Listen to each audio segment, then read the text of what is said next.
Jésus guérit, il pardonne, il délivre, il libère. Jésus guérit, il pardonne.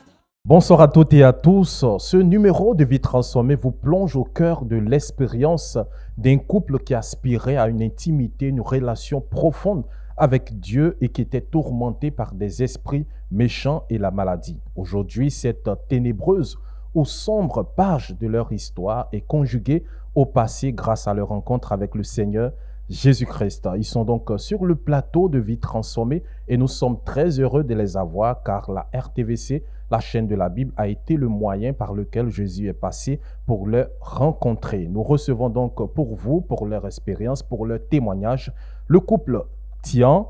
J'ai nommé frère Tian, Kofi Pascal et sœur Gondo, épouse Tian. Merci d'être sur le plateau de Vie transformée et bonsoir. Bonsoir et merci à vous aussi de nous avoir invités. Et je crois que notre témoignage sera l'occasion pour d'autres de s'approcher aussi de Dieu et de le connaître véritablement. Tel est notre souhait. Secondo, Oui. bonsoir. Bonsoir, frère. C'est mon souhait aussi.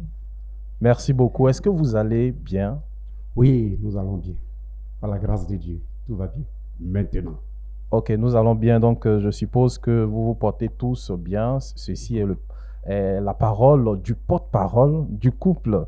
Tian, merci aussi d'être sur le plateau de Vie transformée. Vous avez une très belle histoire, une belle expérience à partager à nos téléspectateurs et c'est ce que nous nous efforcerons de comprendre et aussi d'analyser. Nous allons certes en parler brièvement parce que dans le courant ou du moins lorsque nous allons développer dans cet entretien, nous aurons l'occasion de revenir sur comment vous avez rencontré le Seigneur Jésus. Mais pour moi déjà, je cherche à savoir quels sont vos sentiments. Le fait de se retrouver sur un plateau qui auparavant était le plateau que vous observez de loin, puisque c'est par le biais de la RTVC que vous êtes venu à Christ et à intégrer la communauté missionnaire chrétienne internationale. Qu'est-ce que ça vous fait d'être en ce moment acteur et non téléspectateur? C'est d'abord un sentiment de surprise et de joie à la fois, parce que effectivement, comme vous l'avez dit, nous avions l'habitude de suivre vos émissions sur les chaînes, mais il se trouve que nous nous sommes intéressés, on s'est posé des questions, mais comment est-ce que nous allons rencontrer, comment est-ce que nous allons croiser cette mission? Et Dieu a permis que un miracle se produise pour que effectivement nous puissions être en contact. C'est ça. Donc, c'est une grande joie pour nous. C'est ça. Merci beaucoup. Nous parlerons sûrement de ce miracle. Vous avez quelque chose à ajouter? Ou ça va? Vos sentiments? Ça va. Je suis très contente d'être là. Tellement contente qu'on a du mal à l'exprimer. On le comprend et au fur et à Je mesure. vous vois de près maintenant. Je suis vraiment contente. C'est donc une joie pour nous. Merci d'être sur le plateau de Vie transformée. Et cette fois-ci, comme vous le savez très bien, vous êtes des fidèles téléspectateurs. Vous savez que ici, nous parlons des vies transformées. Aujourd'hui, c'est donc vous qui êtes des acteurs. Nous allons donc découvrir comment le Seigneur Jésus-Christ vous a transformé. Dans notre entretien, nous aurons donc trois principales phases. La première phase, c'est cette vie avant la rencontre avec la RTVC, pour ne pas dire avec le Seigneur Jésus-Christ qui vous a délivré. Et comment est-ce qu'il vous a délivré et à quoi ressemble votre vie actuelle. Voici donc les trois principales phases qui domineront notre entretien. Mais avant, présentez-vous à nos téléspectateurs. Qui est le couple Tian? Bien. Et moi, je m'appelle Tian, Kofi, ensemble Pascal. Je suis enseignant de formation. Et présentement, les circonstances de la vie nous ont conduits au Ghana, où nous résidons précisément à Takoradi. Nous sommes donc à Takoradi, où déjà j'enseigne le français là-bas, dans les écoles. Et c'est là-bas aussi que nous avons découvert votre télévision, votre chaîne, et la mission en même temps.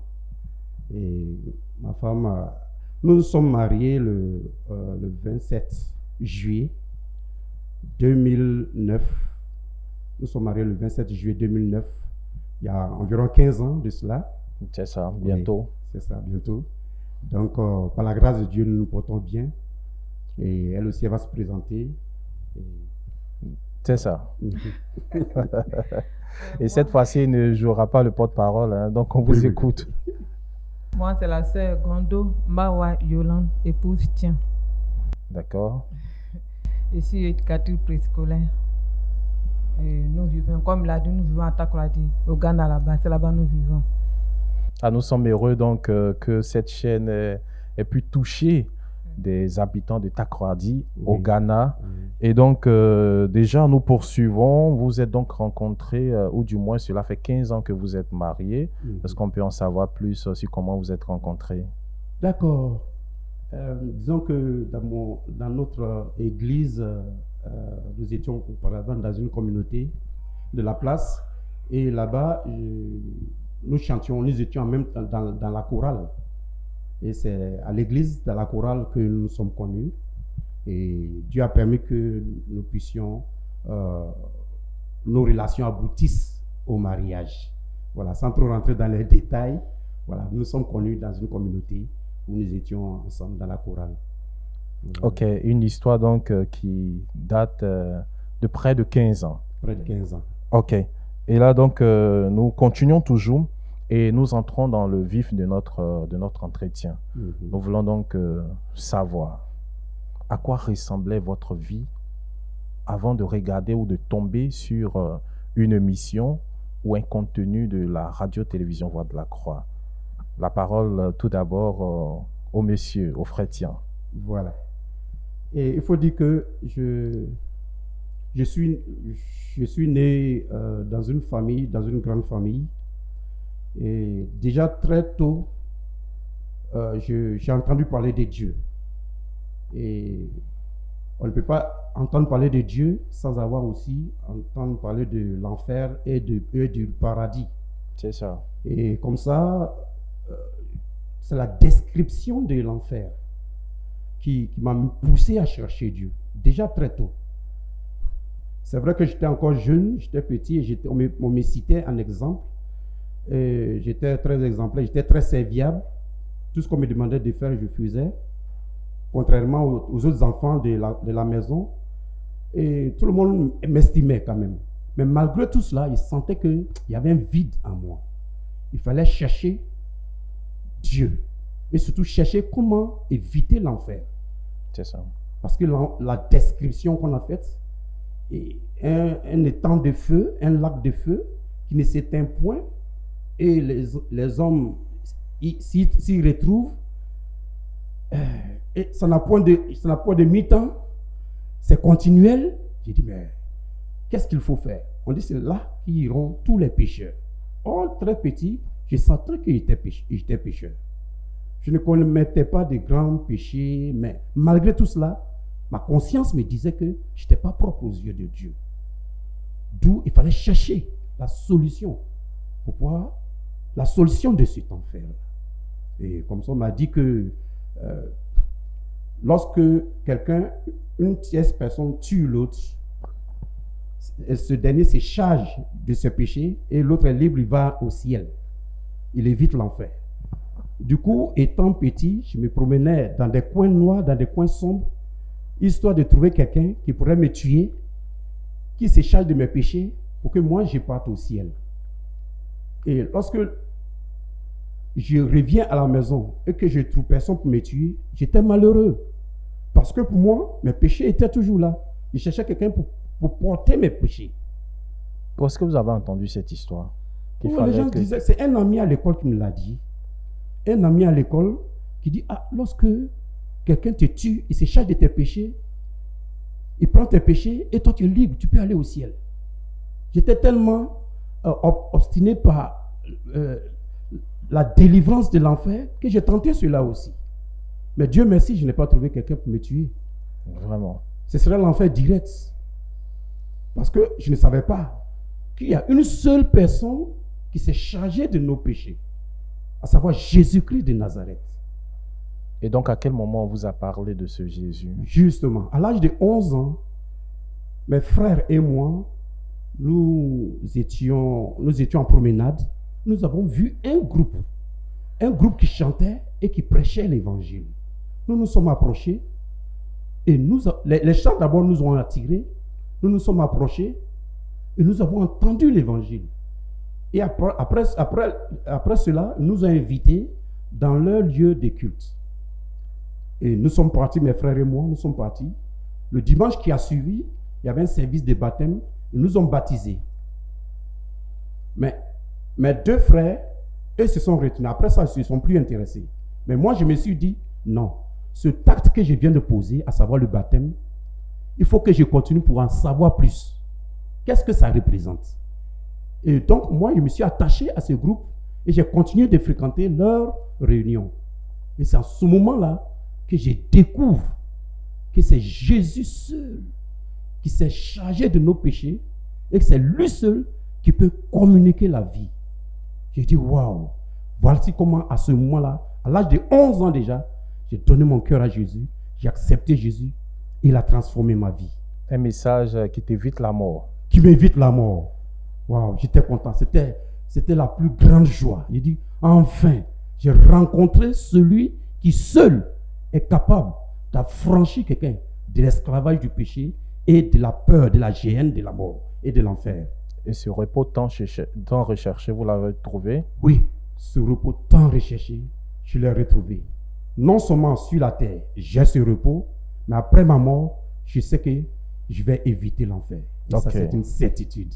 Merci beaucoup. Et ça, c'est une certitude qui démontre la foi en Jésus-Christ. Et là, je me tourne vers ton épouse. À quel moment avez-vous entendu parler de Jésus? Vous êtes 7 en ce moment, une seule chair, mais vous n'avez pas la même histoire. Oui, c'est vrai. C'est le 20 avril 1999 que j'ai accepté le Seigneur Jésus. Dans une communauté qui a accepté le Seigneur Jésus. Mais avant ça, d'abord, je suis né dans une famille musulmane. Mes parents sont musulmans. J'ai grandi avec mes grands-parents à Mans. Ça a 11 ans que je suis revenu sur Abidjan chez ma maman. Étant chez ma mère, j'ai vu que j'étais tout le temps seule. Elle était tout le temps partie au travail. J'avais besoin d'affection, d'amour. Mais je me sentais seule. Souvent, je me disais que je n'étais pas aimée. Je me sentais seule, elle était tout le temps partie. J'étais seule à la maison. Et après encore, au début, j'étais chez mes parents, mes grands-parents.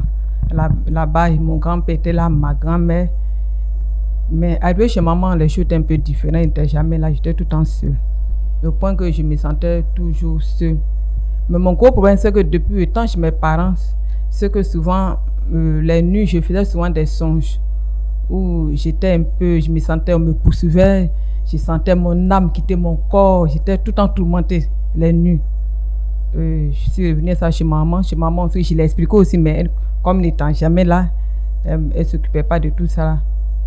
Donc cela me fatiguait beaucoup. Et à chaque fois qu'il faisait nuit, j'avais peur. J'avais peur de dormir. Même la journée, souvent, ça se passait. Souvent aussi, la journée aussi, ces sons, ils revenaient. Donc j'avais peur de dormir.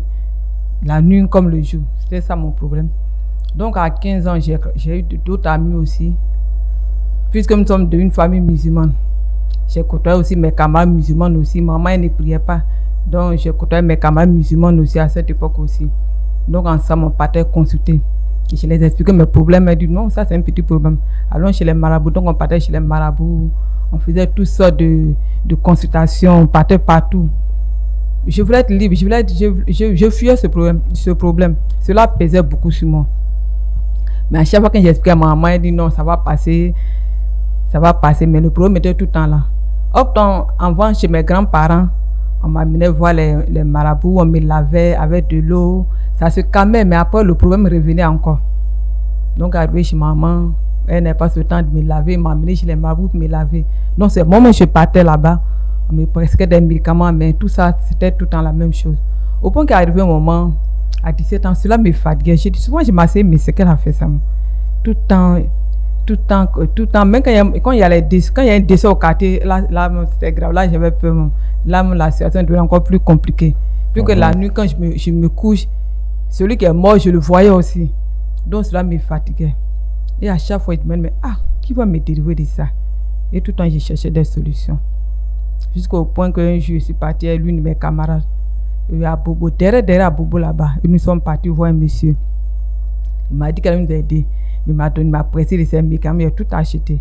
Arrivé à Yopougon, les mêmes choses, rien n'a changé. Et cela me rendait tout le temps triste. Au point que souvent je me disais, mais qui va me délivrer de ça? Qui va m'aider? Et personne. Et un jour, j'étais à la maison, je devais reprendre les sacrifices encore. Et ma camarade est venue, ben allons encore dans le même coin. Et quand nous sommes repartis, le monsieur dit, ah, trop c'est trop, tout le temps tu reviens, tu m'expliques tous les mêmes problèmes. Et un jour, il m'a dit, bon, je veux plus que tu viennes chez moi ici. J'ai dit, mais pourquoi? Il dit, non, toi seulement, je ne te veux pas ici. Il dit, mais à chaque fois que je viens, je paye. Je paye ma consultation, tu me demandes tout ce que tu me demandes, je te l'apporte. Il dit, non, c'est pas ça le problème. Le problème, quand tu viens, tu gardes mes médicaments. Il dit, en bon, je garde tes médicaments. Il dit, oui, tu gardes mes médicaments, donc je ne veux plus que tu viennes ici. Qu'il y a un feu qui est derrière toi. Il dit, en bon, un feu. Mais moi, je ne vois pas de feu. Il dit, si. C'est que si, il faut partir. Le temps vient, tu vas croiser un grand Dieu. Un grand Dieu, tu vas prier. Il dit, mais moi, je prie déjà. Je suis une fille musulmane, je prie. Je connais Fatia, je connais toutes mes prières, je ne manque jamais mes prières. Il dit, non, c'est pas ça. Tu vas croiser un grand Dieu. Mais avant ça, tu vas pleurer d'abord. Il dit, bon, j'ai compris. Ça, ils ne voulaient plus me voir, donc ils sont revenus encore. Donc ce jour-là, vraiment, j'ai beaucoup pleuré. J'étais assise, mais quoi ça? Quand tout ça va changer? Et le lendemain, en ce moment, j'ai arrêté les études. Donc j'ai appris la couture chez ma tante. À cause de ces oppressions? Pas à cause des oppressions, mais d'autres situations. à cause de d'autres situations. Okay, puis que j'étais livrée à moi-même. Donc j'ai tout arrêté. À l'école aussi, l'école ça n'allait pas. Je n'arrivais pas à comprendre, j'ai tout arrêté. Donc quand je quittais dans la télé, j'étais à la maison.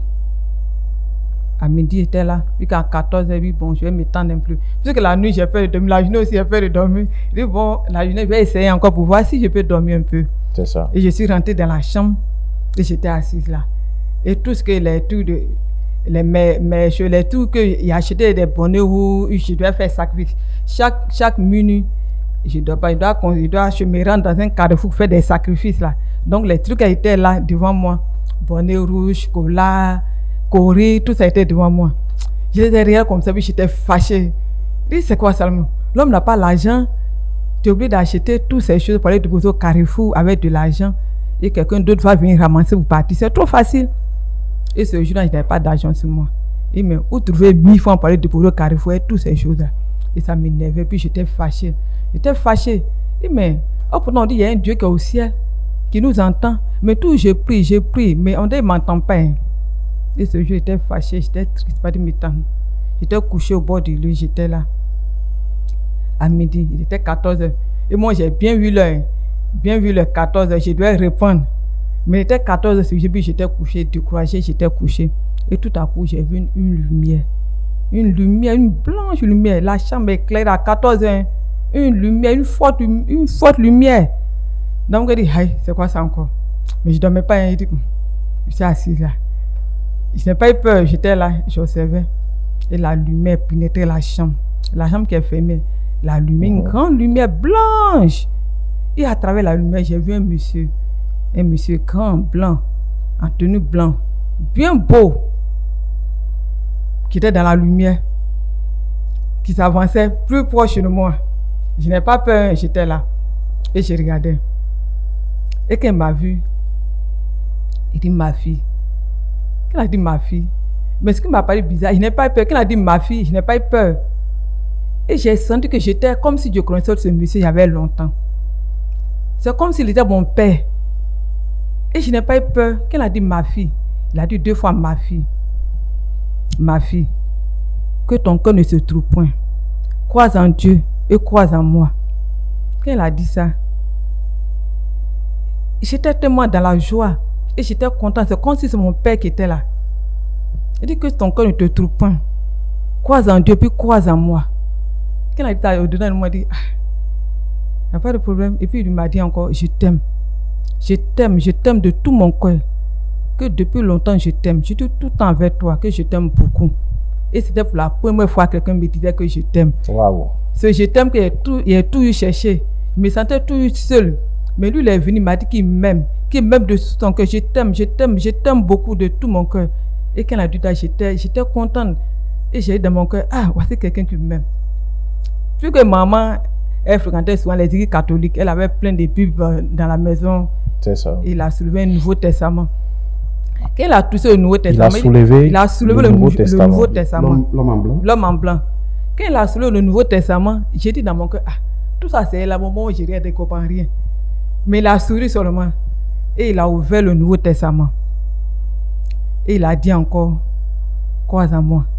Que ton cœur ne se trouve point, ma fille. Je t'aime beaucoup. Que ton cœur ne se trouve point. Crois en Dieu et crois en moi.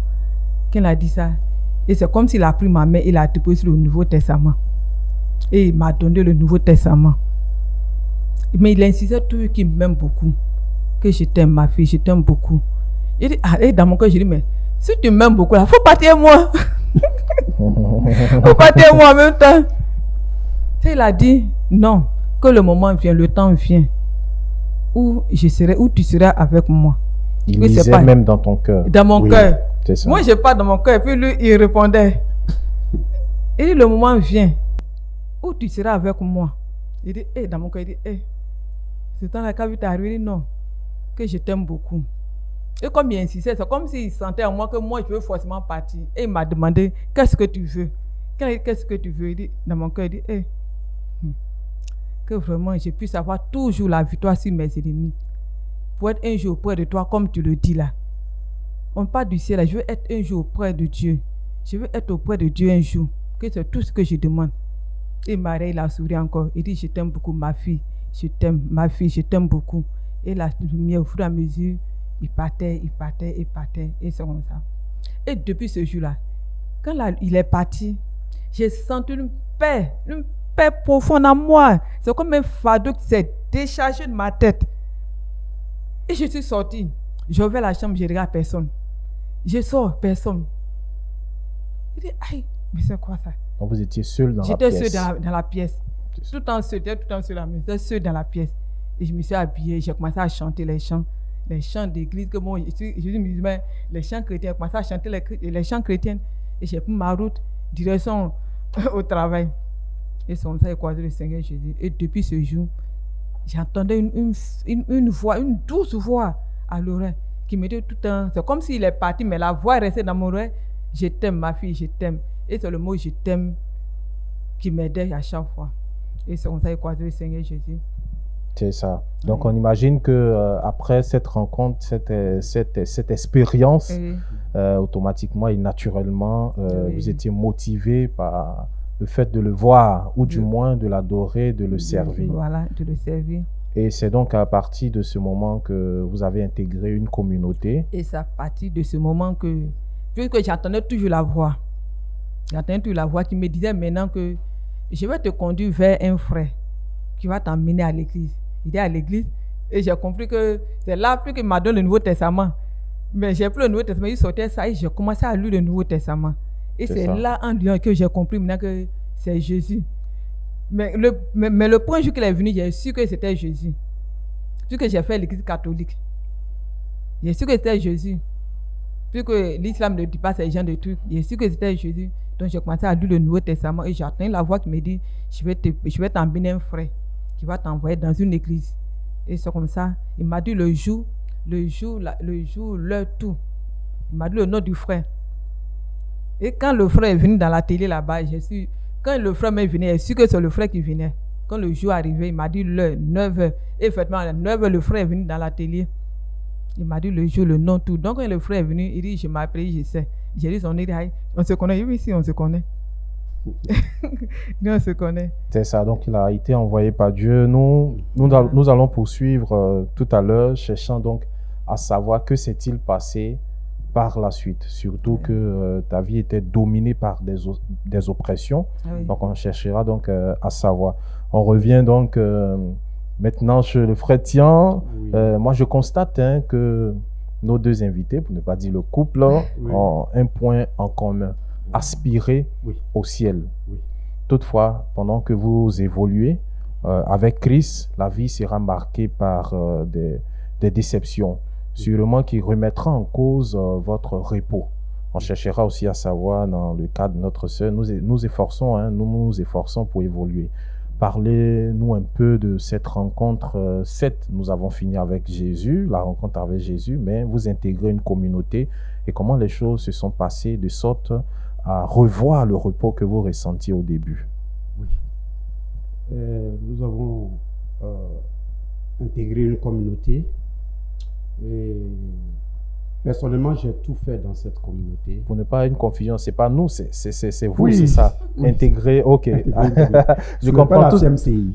Non, pas la CMCI, je veux parler de nous. Quand vous dites nous, nous. avons intégré, Oh, à ce ok. que je sache, vous D'accord. n'êtes pas le frère qui est Oui, venu oui. la rencontrer, c'est ça. Donc, il Ben, s'agit j'ai- juste là de moi seul. vous. C'est pourquoi j'ai dit tout ça, c'est beau l'amour. C'est l'amour qui fait ça, je comprends.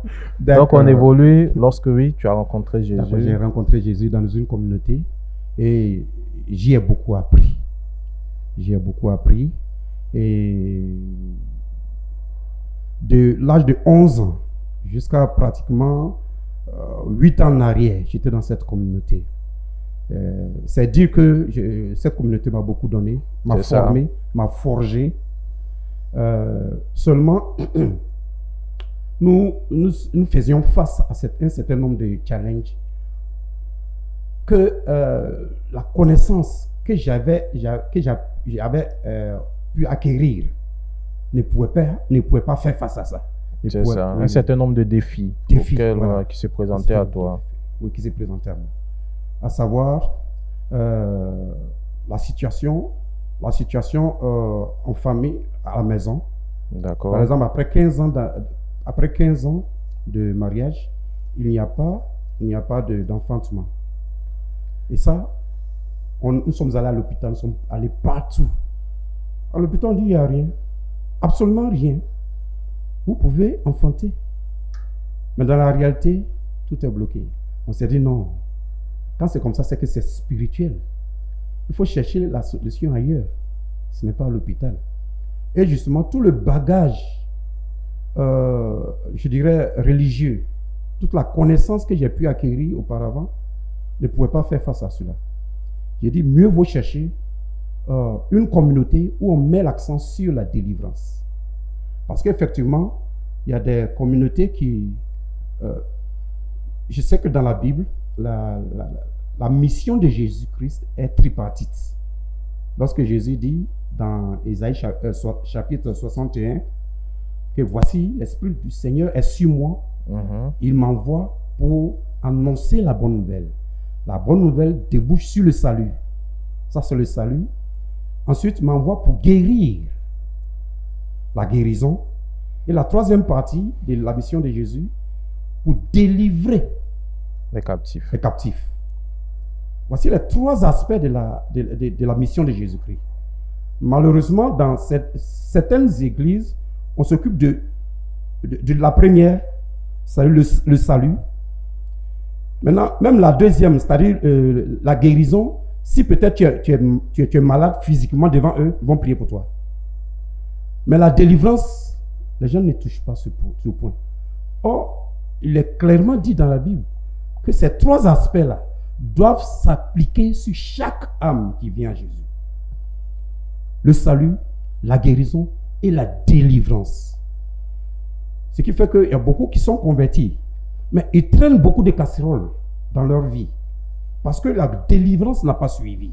Et ça, c'était votre cas parce que vous avez rencontré Jésus, mais vous Juste. souffrez de certaines Juste. situations. Je vais quand même essayer d'éclairer un peu nos téléspectateurs. Mhm. Nos deux témoins ont rencontré différemment Jésus, chacun dans son cas Mhm. et sa réalité, Mhm. et chacun a évolué jusqu'à ce qu'à un moment, vous vous retrouvez dans la même communauté, Oui. vous vous mariez, Mhm. et en ce moment, il y a un certain nombre de défis tels que des oppressions, Oui.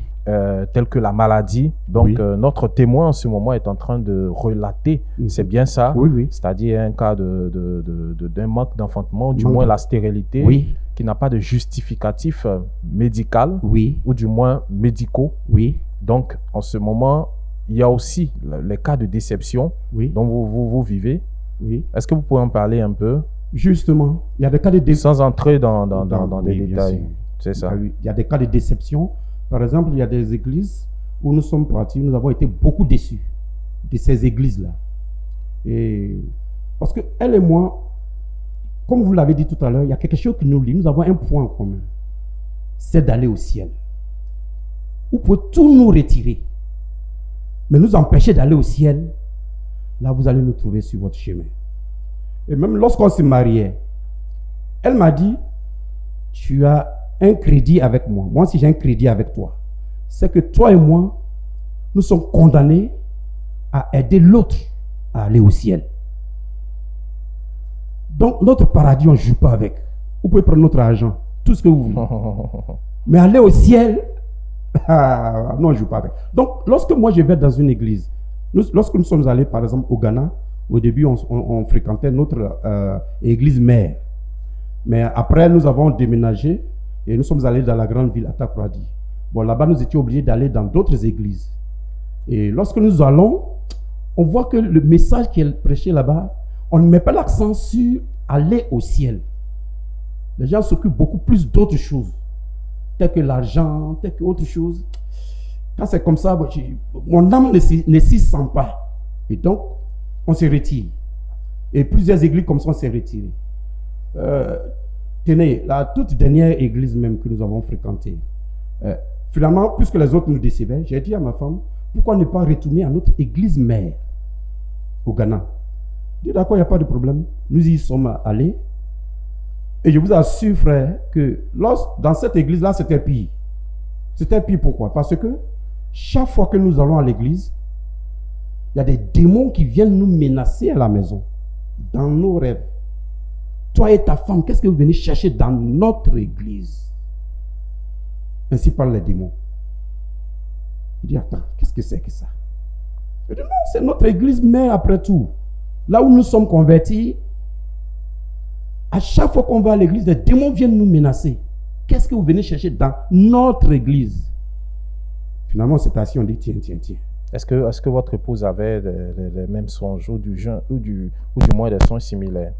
Oui. Ah oui. Il faut dire. Elle avait les mêmes Oui, nous sommes là pour dire, nous sommes là pour parler. Oui, Allez-y. Oui, c'est vrai, j'avais des mêmes songes aussi.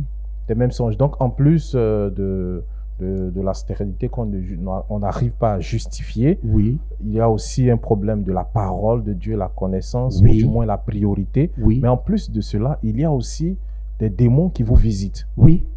Et qui nous menacent. Alors, finalement, j'ai dit à ma femme, bon, église où on va, et démons viennent te menacer pour dire, qu'est-ce que vous venez faire dans notre église, où l'église devient la propriété des démons, en ce moment, mieux vaut se retirer. Pas que nous avions peur d'eux, mais si une église devient la propriété des démons, c'est que les responsables de cette église ont dû faire quelque chose, ont dû signer des pactes pour soumettre cette église-là aux démons. Est-ce que vous avez parlé aux responsables? Est-ce que vous vous êtes approché des responsables? Des Vous leur responsables dites, de voici l'église. les songes que nous faisons. Voici les choses que nous ne l'avons pas fait. Nous ne l'avons pas fait dans la mesure où nous-mêmes on savait que c'était vrai, qu'il y a des choses qui clochaient dans cette église. C'est ça. Parce que le faire, ce serait soulever un grand tollé dans l'église.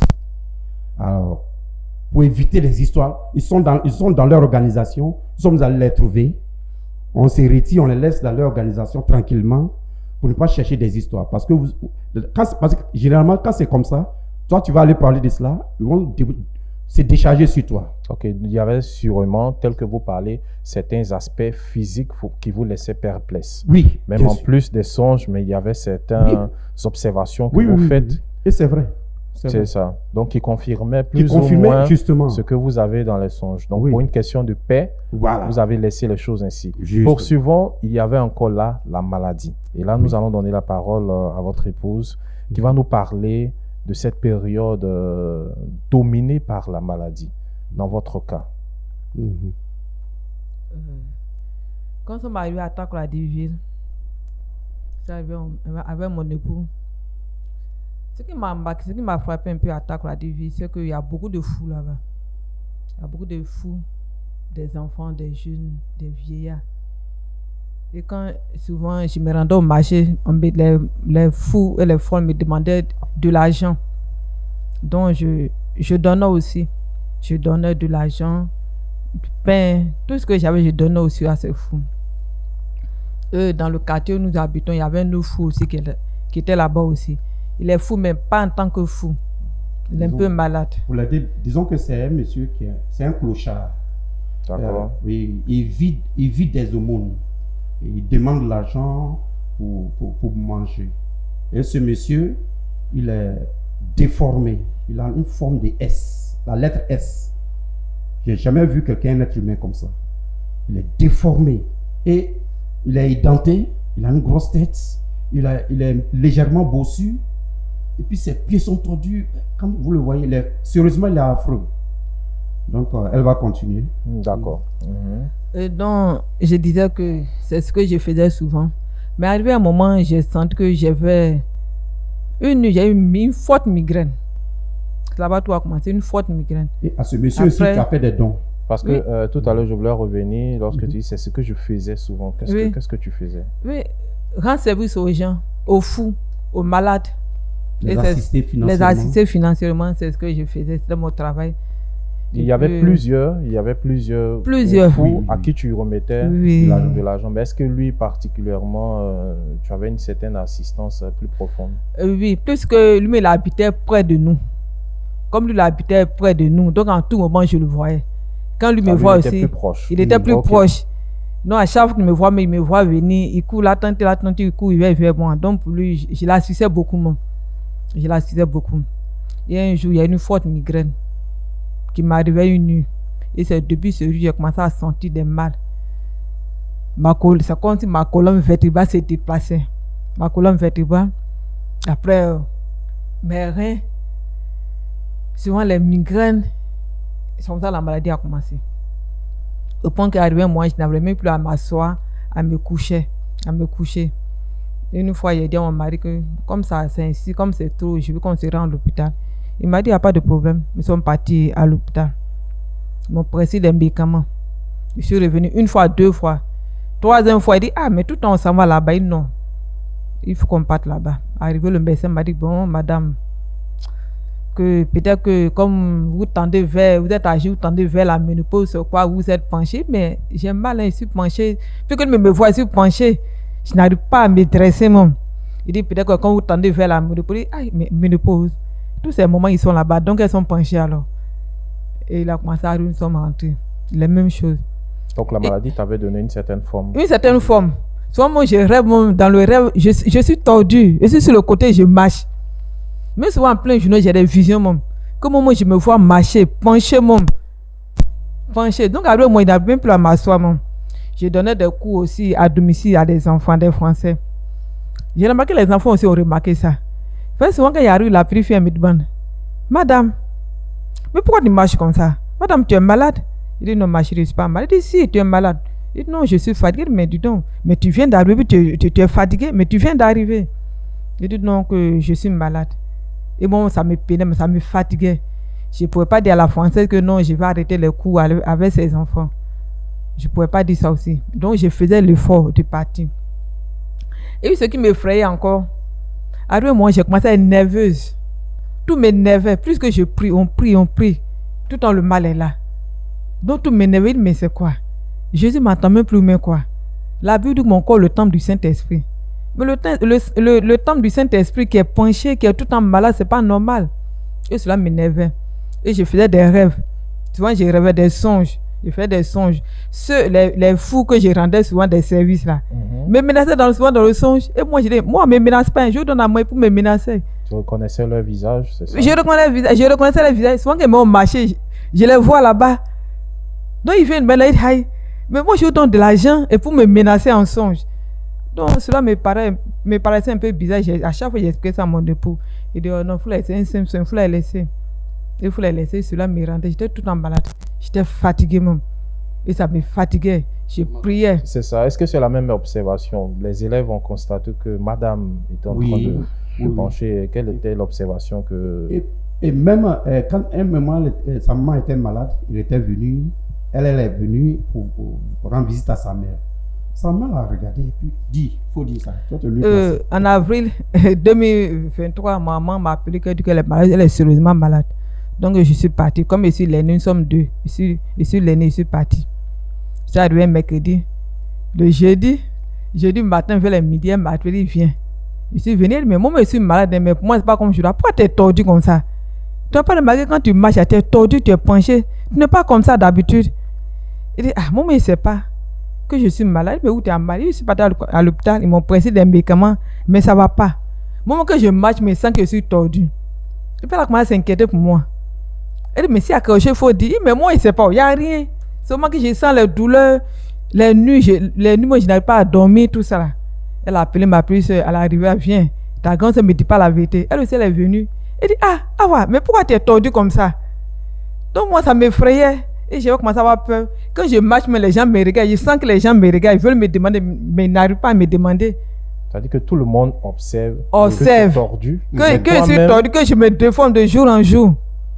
Mais toi-même, tu n'arrives pas à constater, ou du moins à réaliser que tu es tordu. Moi, j'arrive à réaliser que je suis tordu. Je fais des songes. Je fais des songes. J'ai des visions. Comment je suis tordu? Moi, je sens. Quand je marche, je sens que je suis tordu. Je n'arrive pas à me dresser. Même ton Mon âme, je sens que mon âme est tordue. Où j'ai eu peur. La vision que j'ai eu, comment je sentais.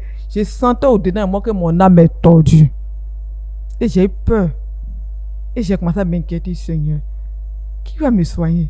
Et en ce moment-là, vous avez quitté l'église. Vous êtes à la maison. Oui. Justement. Et au niveau des médecins, ils vous ont prescrit des médicaments. Ben, tout ceci n'a rien. Ils m'ont dit que oui, du temps la ménopause. Mais la ménopause qui est au loin là-bas là. Oh, pas de méthode, pas de la ménopause qui est au loin là-bas là. Ok, maintenant c'est vous qui te menaçais dans le songe. Et quels étaient donc tes rapports avec ces personnes-là quand tu te réveillais? Est-ce que tu prenais au sérieux ces songes? Ces songes, au début je ne prenais pas ça au sérieux, mais ça, après j'ai commencé à prendre ça au sérieux. Mais eux me menacent, mais la journée qu'ils me voient encore, ils me demandent de l'argent.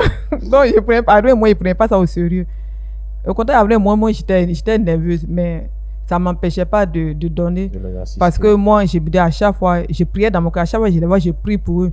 Je prie, Seigneur, ils n'ont pas souhaité être comme ça.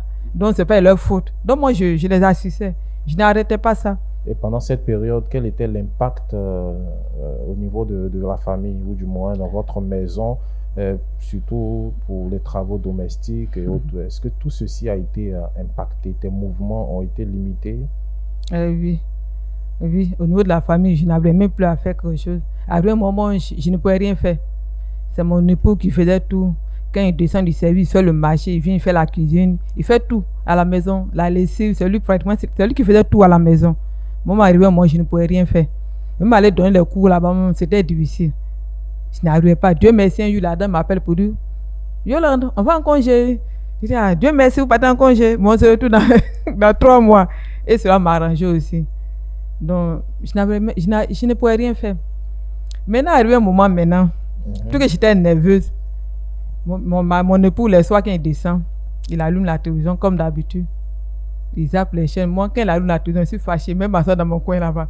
Parce que moi, je cherchais des solutions à mon problème. Avant que nous ne prenions la télécommande, ça va durer combien de temps? On parlait dans 1 an. Ça a duré, oui. Ça a duré. Ça a duré cette histoire. On parlait dans 1 an. Ok, donc là, permet qu'on lui donne qu'on lui donne la parole. Et pendant ce moment où l'époux est donc obligé de faire tous les travaux domestiques, c'est donc comme ça qu'un jour vous êtes assis au salon avec la télécommande en main. Oui. Et que s'est-il passé? Effectivement, la dernière église que nous avons fréquentée, nous l'avions quittée à cause des menaces des démons. Non pas, comme je l'ai dit, non pas parce que nous avions peur d'eux, mais... Vous trouvez ça suspect? Suspect. Ok. Voilà, donc on a quitté. Et donc nous sommes restés à la maison pendant près de 8 ans. 8 ans sans mettre pied dans une église. 8 ans. Et le dimanche, chaque dimanche, les soirs, ma femme et moi, on se retrouve. Je prends ma guitare, on chante, on fait comme si on était devant un peuple. On chante, elle chante, je joue la guitare, elle chante, on chante ensemble. Après, je prends la parole, je prêche, comme si on prêchait à un peuple. Je prêche, on fait textuellement comme un culte. C'est ça. On finit tout cela, et puis on fortifie tout cela, rien que pour pouvoir entretenir notre foi et se maintenir dans la voie de Dieu. C'est maintenir. Mais justement, dans tout cela, on priait. On dit, si le Seigneur pouvait nous donner une famille spirituelle, ce serait bien. C'est vrai que beaucoup nous suivent. C'est pas facile de se retirer d'une église et de vivre seul. C'est ça. Parce que facilement, si vous n'êtes pas engagé, vous n'êtes pas décidé à aller au ciel, facilement vous allez perdre la foi. Mais les églises aussi sont telles que on est obligé quelque part de la fuir et rester à la maison, préférer faire notre culte à la maison. Donc c'était notre cas. C'est ça, on l'a très bien compris. Oui. Donc, étant à la maison, j'ai dit, même si nous prêchons, nous méditons, mieux vaut suivre aussi certaines chaînes, essayer de faire les cultes, parce qu'il y a des gens qui font les cultes à travers les chaînes. C'est ça. Depuis la maison, on peut suivre les cultes. Donc, plusieurs fois, nous avons suivi certaines chaînes. Et à chaque fois aussi, on a su que à travers le message, c'était pas ça. Et dans le passé, j'ai vécu une expérience où j'ai passé un moment de jeûne et prière, où je me suis habitué à entendre la voix du Saint-Esprit de manière distincte. Du coup, lorsque je prends une chaîne et que les gens ne sont pas dans la vérité, le Saint-Esprit me le dit ouvertement que ceux-là ne sont pas dans la vérité. Et j'ai changé. Automatiquement, j'ai changé plusieurs chaînes. Et une fois, j'étais en train de chercher toujours les chaînes et je suis tombé sur RTVC. RTVC. J'ai dit, bon, laisse-moi écouter un peu le message. Et c'était le pasteur Meunier qui prêchait. J'ai essayé d'écouter environ 5 minutes. J'ai dit, tout ce qu'il est en train de dire là, c'est selon ce que moi je vois par rapport à la Bible. Il y a des choses, je me suis dit que je ne suis plus prêt à accepter. Donc, je suis très pointilleux sur les choses qui doivent conduire l'homme au ciel. Donc, je l'écoutais en plus 5 minutes. Et automatiquement, le Saint-Esprit me dit que ceux-là sont dans la vérité. Je dis, bon, ceux-là sont dans la vérité. J'ai essayé d'écouter encore jusqu'à la fin. Je n'ai rien trouvé d'anormal. J'ai dit, tiens. Automatiquement, j'appelle ma femme. J'ai dit, mais chérie, viens, j'ai découvert une chaîne. Ceux-là sont dans la vérité. Et laisse-nous en ce moment, on va savoir comment est-ce qu'elle a réagi. Hein? Et puisqu'il y avait ce besoin de rencontrer, d'avoir la parole, et même en plus du besoin d'être guéri, mais il y a aussi ce besoin de recevoir la parole. Oui. Votre époux a découvert une chaîne. Comment vous avez réagi? Oui, un soir, j'étais dans mon coin, tout ainsi dans mon coin. Et j'ai entendu, chérie, viens voir, ceux-là, ils sont dans la vérité. Il dit, oh, laisse ça, ils sont tous pareils. Il m'a dit, chérie, viens voir. C'est vrai, ils sont dans la vérité. J'ai dit, laisse ça, ils sont tous pareils, c'est les mêmes, laisse ça. 3 fois qu'on s'est dit, oh, laisse ça, c'est les mêmes. Et un jour, il me dit encore, un autre jour encore, parce que c'est chaque jour, il répète les mêmes choses. Un autre jour encore, il dit, ceux-là, ils sont en Côte d'Ivoire, la vidéo.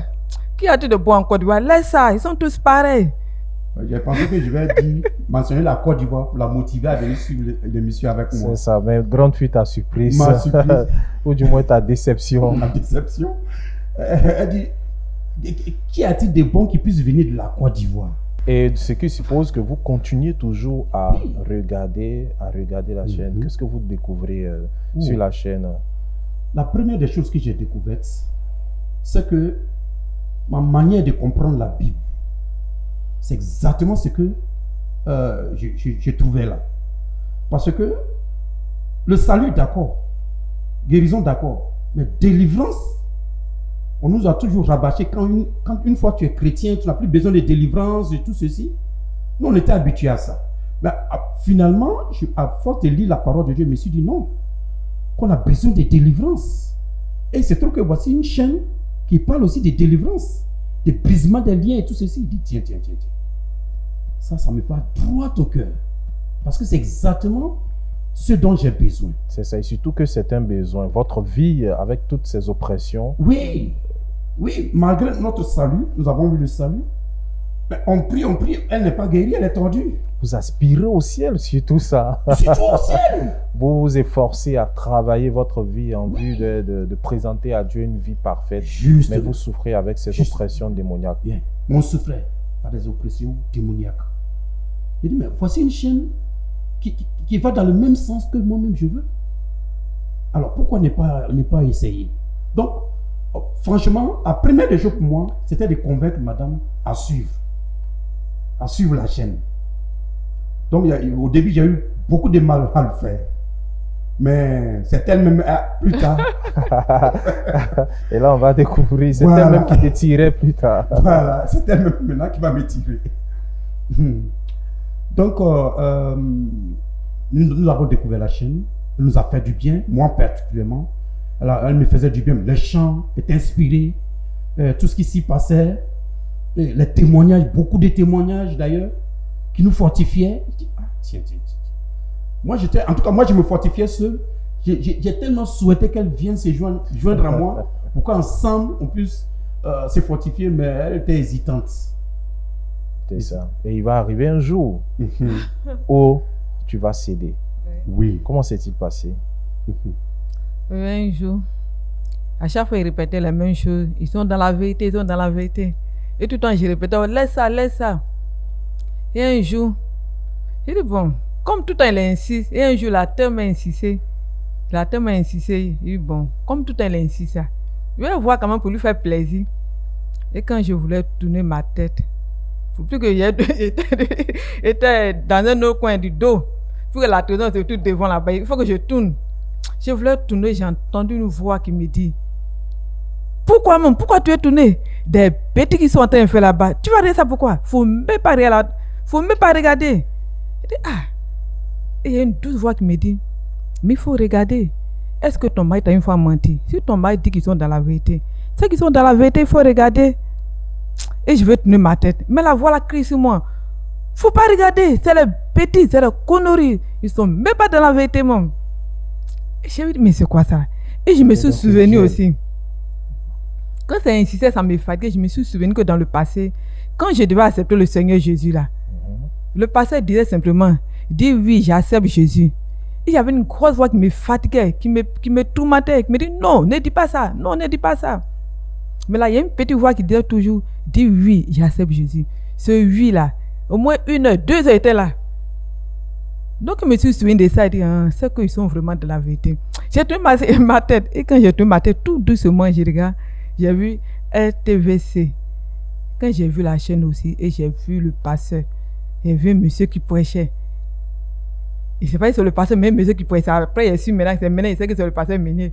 J'ai vu un monsieur qui prêchait. Et j'ai vu qu'il était différent des autres. Il dit, hé chérie, c'est vrai, hein? C'est ton joli pasteur, il est vraiment joli, il est beau, hein? Et puis, il a quelque chose de brillant en lui. Je vais apporter une précision. Oui. En temps, toujours pour la motiver à regarder la chaîne. Au début, je disais que les gens viennent de la Côte d'Ivoire. Elle m'a balayé. Elle a balayé ça du revers de la main. Mais ensuite, je disais, mais le pasteur, lui qui prêche, il est beau. Il est joli. Hein? Et puis effectivement, lorsqu'on regarde le pasteur à l'écran, il a une beauté spirituelle. Le pasteur Meunier, il a une beauté spirituelle. Et ça, c'est une réalité. Et c'est avec les yeux spirituels qu'on le voit. C'est ça. Oui. Quand la Bible dit qu'il est beau, les pieds de ceux qui annoncent l'évangile, pour lui, ce ne sont pas que les pieds, mais tout son être entier est recouvert d'une certaine beauté spirituelle. Donc je disais à ma femme, ah mais il est beau, hein, il est joli, viens voir. Tout ça pour la motiver à venir voir. Elle dit, oh, ils sont tous pareils. Donc ce jour, c'était en l'absence de ton époux. Oui, lorsque tu devais regarder. Lorsque il était là. Il était là. Il était là. Donc tu as constaté le beau pasteur. Hey, chérie, c'est vrai. Il est beau, il est joli, ton pasteur. Il est différent des autres, hein. Il est beau. Et c'est depuis ce jour-là. Et après, il est parti m'asseoir. Le lendemain, quand il est parti au travail, la douce voix me dit, mais allume. Tu vas voir le joli pasteur de ton mari. Et l'autre voix me dit, faut pas allumer. Faut pas allumer rapidement en même temps. Et quand j'ai allumé, c'est les semeurs qui chantaient. Et j'attendais, non, j'attends le joli pasteur de Marie va prêcher. Les semelles, c'est donc un groupe, de chants, de chants. un groupe d'enfants de Dieu qui chantent l'évangile Voilà. du Seigneur. Amen. qui chantait Ouais. ce jour-là. Donc je suis restée, j'ai regardé la chaîne. Et puis ce qui m'a paru un peu bizarre, ce jour on dit quoi, renversement des principautés. Qu'ils ont dit quoi, renversement des principautés. Il dit les missions ils ont dit c'est gros mot hein. Et non après, donc j'ai coupé la chaîne. Quand mon mari est rentré le soir, il me dit chérie, chez ton joli passé là, on dit renversement des principautés. C'est quoi ça encore? Il a commencé à arriver m'expliquer. Qu'elle m'explique, moi je n'ai pas de principautés dans ma vie. Où nous sommes là, on ne parle pas de tout ça là-bas. Toi, c'est les missions. Mais quand le lendemain encore, quand il est parti, j'ai allumé la chaîne encore. Et le joli pasteur, mon mari prêchait ce jour-là. Il a prêché, il a annoncé l'évangile. Il prêchait et après, mais il a lancé l'appel. Ceux qui veulent donner leur vie au Seigneur Jésus. Donc moi aussi, je suivais tout en direct. Et ça, c'était pendant le renversement. C'était pendant le des renversement des principautés. principautés. Et c'est ce que j'ai remarqué. Il y a les chants. Après, maintenant, il y a des prières. C'est ça. Après la prière aussi, le lendemain aussi, on montre les témoignages. Et c'est aussi tombé un jour sur les témoignages. Et les gens rendaient, les femmes rendaient les témoignages. L'autre dit non, j'ai esprit de nuit. Quand on dit esprit de nuit, on dit esprit de nuit, à un moment il y a ça aussi. Hein. Et j'ai dit, c'est intéressant là, l'histoire là. Et quand 1 heure, 2 heures, sur les mêmes choses comme ça là, ça doit être intéressant. Et c'est comme ça que j'ai commencé à suivre un peu. Ça a commencé à m'attirer. Et quand le joli pasteur aussi, il prêche aussi, la prédication aussi me touchait aussi. Et après aussi, il y avait les prières. Et j'ai prié avec eux. Quand j'ai prié avec eux, j'ai remarqué qu'il y a un peu de changement. Je n'étais plus nerveuse. J'ai commencé à être un peu guérie. Vu que j'avais une peine au-dedans, moi j'ai vu que quand j'écoute la prédication aussi, je me sentais à l'aise. Et j'ai commencé à prier un peu. Mais je ne me donnais pas à fond. C'est Mais ça, un peu. avec beaucoup de réserve. Avec beaucoup de réserves. Et j'ai même expliqué à mon mari, la chaîne André, ils font des bonnes choses là-bas. Hein. Et donc il réagit non. Tu as été dévoilé, exposé. Regardez ça, mon absence. C'est ça. Oui. Donc, je regardais. Et puis, à force de regarder, j'ai fait des songes aussi. J'ai fait des songes. Je suis au bord de la mer. Je suis dans la forêt. Je dis, mais c'est bizarre. Au moins, le pasteur prie aussi. Il y a des visions aussi. Pendant la prière. Pendant la prière, quand le pasteur prie aussi, tout se passe. Je suis là, le pasteur prie. J'ai des visions aussi. Je dis, c'est que c'est sérieux, là, l'histoire là. Et c'est comme ça que j'ai commencé à prendre ça au cœur. À chaque fois, souvent, monsieur, pour essayer, là, quand il est parti, il ne voulait pas faire ça, on m'a dit que j'ai regardé au début. Donc, il a dit, chérie, il faut partir, il faut partir. Une fois qu'ils sont donnés, je m'enferme. Et j'ai regardé la chaîne et j'ai vu que ça m'édifiait. Moi qui étais nerveuse enfant, j'ai vu que tout allait bien, je n'étais plus nerveuse. Et j'avais même oublié que je suis tordue. J'avais même oublié mon mal. Quand j'allume la chaîne, je suis tout, la prédication, j'ai prié le pasteur. Je disais même pas au pasteur, non, que c'est ma... Non, j'ai tout oublié, tout ça là. Et je suivais, j'étais contente, j'étais heureuse et je suivais. Jusqu'à ce qu'un jour, on dit non, que aujourd'hui c'est 41 jours. Et 41 jours, ils ont fait le jeûne de 40 jours, c'est fini. Oui, pour la précision, c'est que la croisade pour le renversement des principautés Plus personnelles et familiales, c'est une croisade qui dure 40 jours. Donc, chaque jour, des prières intenses accompagnées de témoignages, de louanges et de salut des âmes. C'est donc une croisade pour le salut et la délivrance de nos familles. C'était juste la précision que je voulais apporter à nos téléspectateurs. Pour ceux qui ne savent pas, il s'agit de quoi? Parlant du renversement des principautés personnelles et familiales. On poursuit, nous sommes au 40e jour. 40e et là, c'est en jour. quelle année? 2023. 2023. L'année passée, l'année Tiekwa. dernière. Oui, à Tiekwa. Quand j'ai entendu ça, on dit que c'est fini. C'est fini. Et j'ai eu mal. Donc, depuis longtemps là. Et puis, je ne savais pas là. Donc, mon mari est venu, il dit, on dit que c'est fini. Il dit, mais qu'est-ce que c'est fini? Il dit, quand tu n'étais pas là, j'ai regardé la chaîne. Maintenant, je suis habitué à la chaîne. Maintenant, l'émission est finie. Tout ça. Et j'étais triste ce jour-là. J'étais triste. Mais le lendemain, j'étais là. J'entends la petite voix qui me dit, allume la télévision. Il dit, mais c'est fini. J'ai allumé quand même la télévision. Quand j'ai allumé la télévision, j'ai vu le pasteur qui prêchait. Il dit, mais on dit c'est fini. Et je regarde en haut de la télévision, on dit rediffusion. Il dit, il n'y a pas de problème, c'est que je suis idéal. C'est que je suis le pasteur là. Donc j'ai allumé, puis le pasteur a prêché. Après qu'il a fini de prêcher maintenant, il a lancé l'appel. Et après la paix, mais il a prié aussi ceux qui ont les nouveaux convertis. Et la séance de prière, la partie que j'aime la commencer. Et le pasteur a commencé à donner les sujets. Quand le pasteur a donné les sujets, à chaque fois qu'il donne les sujets, je prie. Mais il a donné un autre sujet. Il dit, tu as fait un don à quelqu'un. Et la personne a pris ce don pour retourner ça contre toi. Il a donné une fois le sujet. Il dit, mais le pasteur s'est trompé, mais quoi? C'est quel sujet c'est encore? Si elle est bizarre, hein? Et le pasteur a répété encore. Tu as fait un don à quelqu'un. Et la personne a pris ce don-là pour te faire du mal et ça, pour retourner ça contre toi. Il dit, aïe, toi tu n'as rien. On te rend service et toi tu prends ça pour retourner contre la personne. Et c'est ce que dit ça. Il dit, mais c'est pas normal. Et j'étais fâché, un collègue m'a dit, non, ça c'est pas normal. Nous tous on fait des dons, nous on rend service aux gens. Ça, ce sujet, je vais prendre ça à cœur. Et j'ai pris ce sujet à cœur. J'ai commencé à prier. Au fur et à mesure que je priais, tout d'un coup, j'ai eu une vision. Et dans la vision, j'ai vu ma poitrine qui s'enflait. Et je n'arrivais pas à respirer. Et j'ai vu un homme qui est sorti de moi. Un monsieur qui est sorti de moi comme ça. Mais quand il est sorti, il a pris la direction de la porte et il s'est retourné pour me regarder. Et je l'ai reconnu.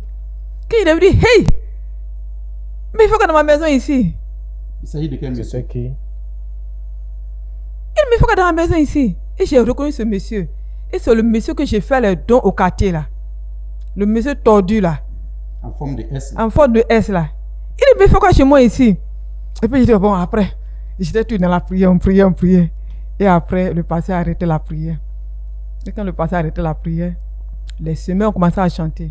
Donc le monsieur à qui vous faites des dons, l'aumône, de ce monsieur, ce clochard, qui était très proche de votre maison, c'est ce dernier-là qui est sorti. Qui est sorti de moi. Quand il est sorti de moi, pas un rêve, hein. Il est sorti en vision. Pendant la prière. Il est sorti de moi. Il a pris la direction de la maison. Arrivé devant la porte, il s'est retourné pour me regarder. Et je l'ai bien vu et j'ai crié, hey, mais pourquoi chez moi ici? Mais comme j'étais occupé par la prière, bon, après, on priait. Après, la prière s'est arrêtée. Les semeurs ont commencé à chanter.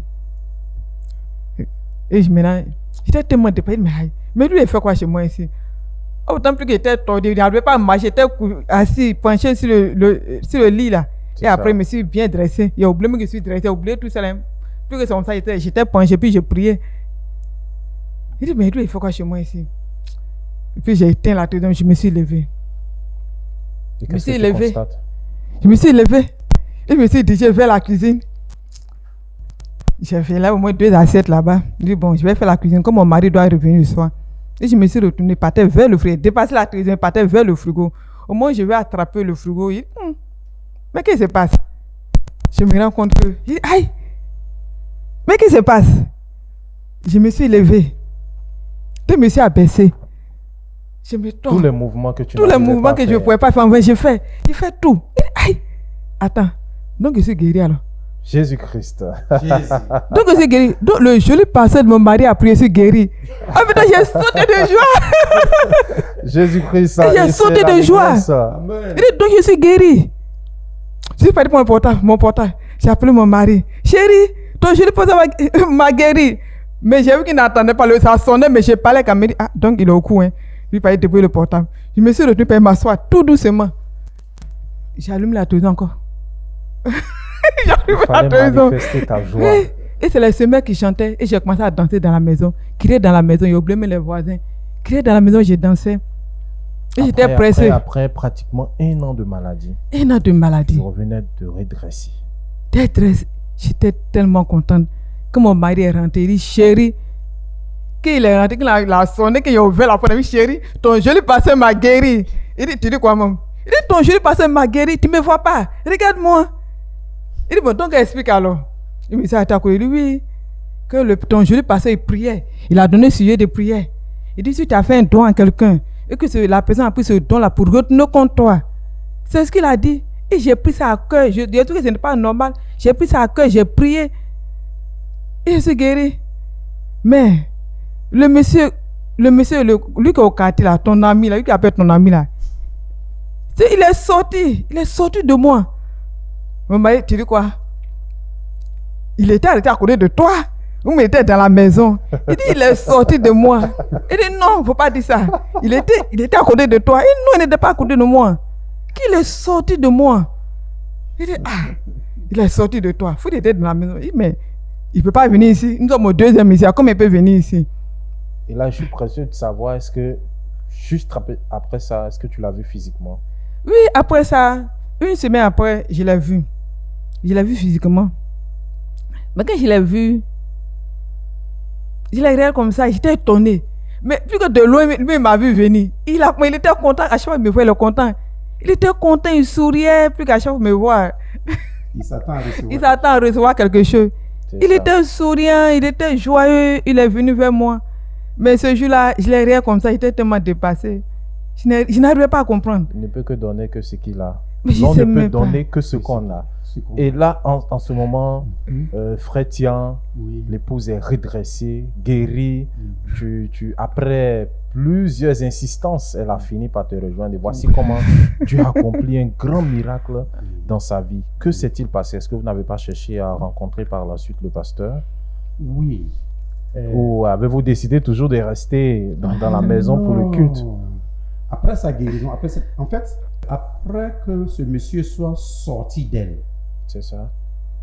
nous avons constaté que avant que ce monsieur vienne, elle avait beaucoup de bobos, entre guillemets, disons, elle avait toutes sortes de maladies.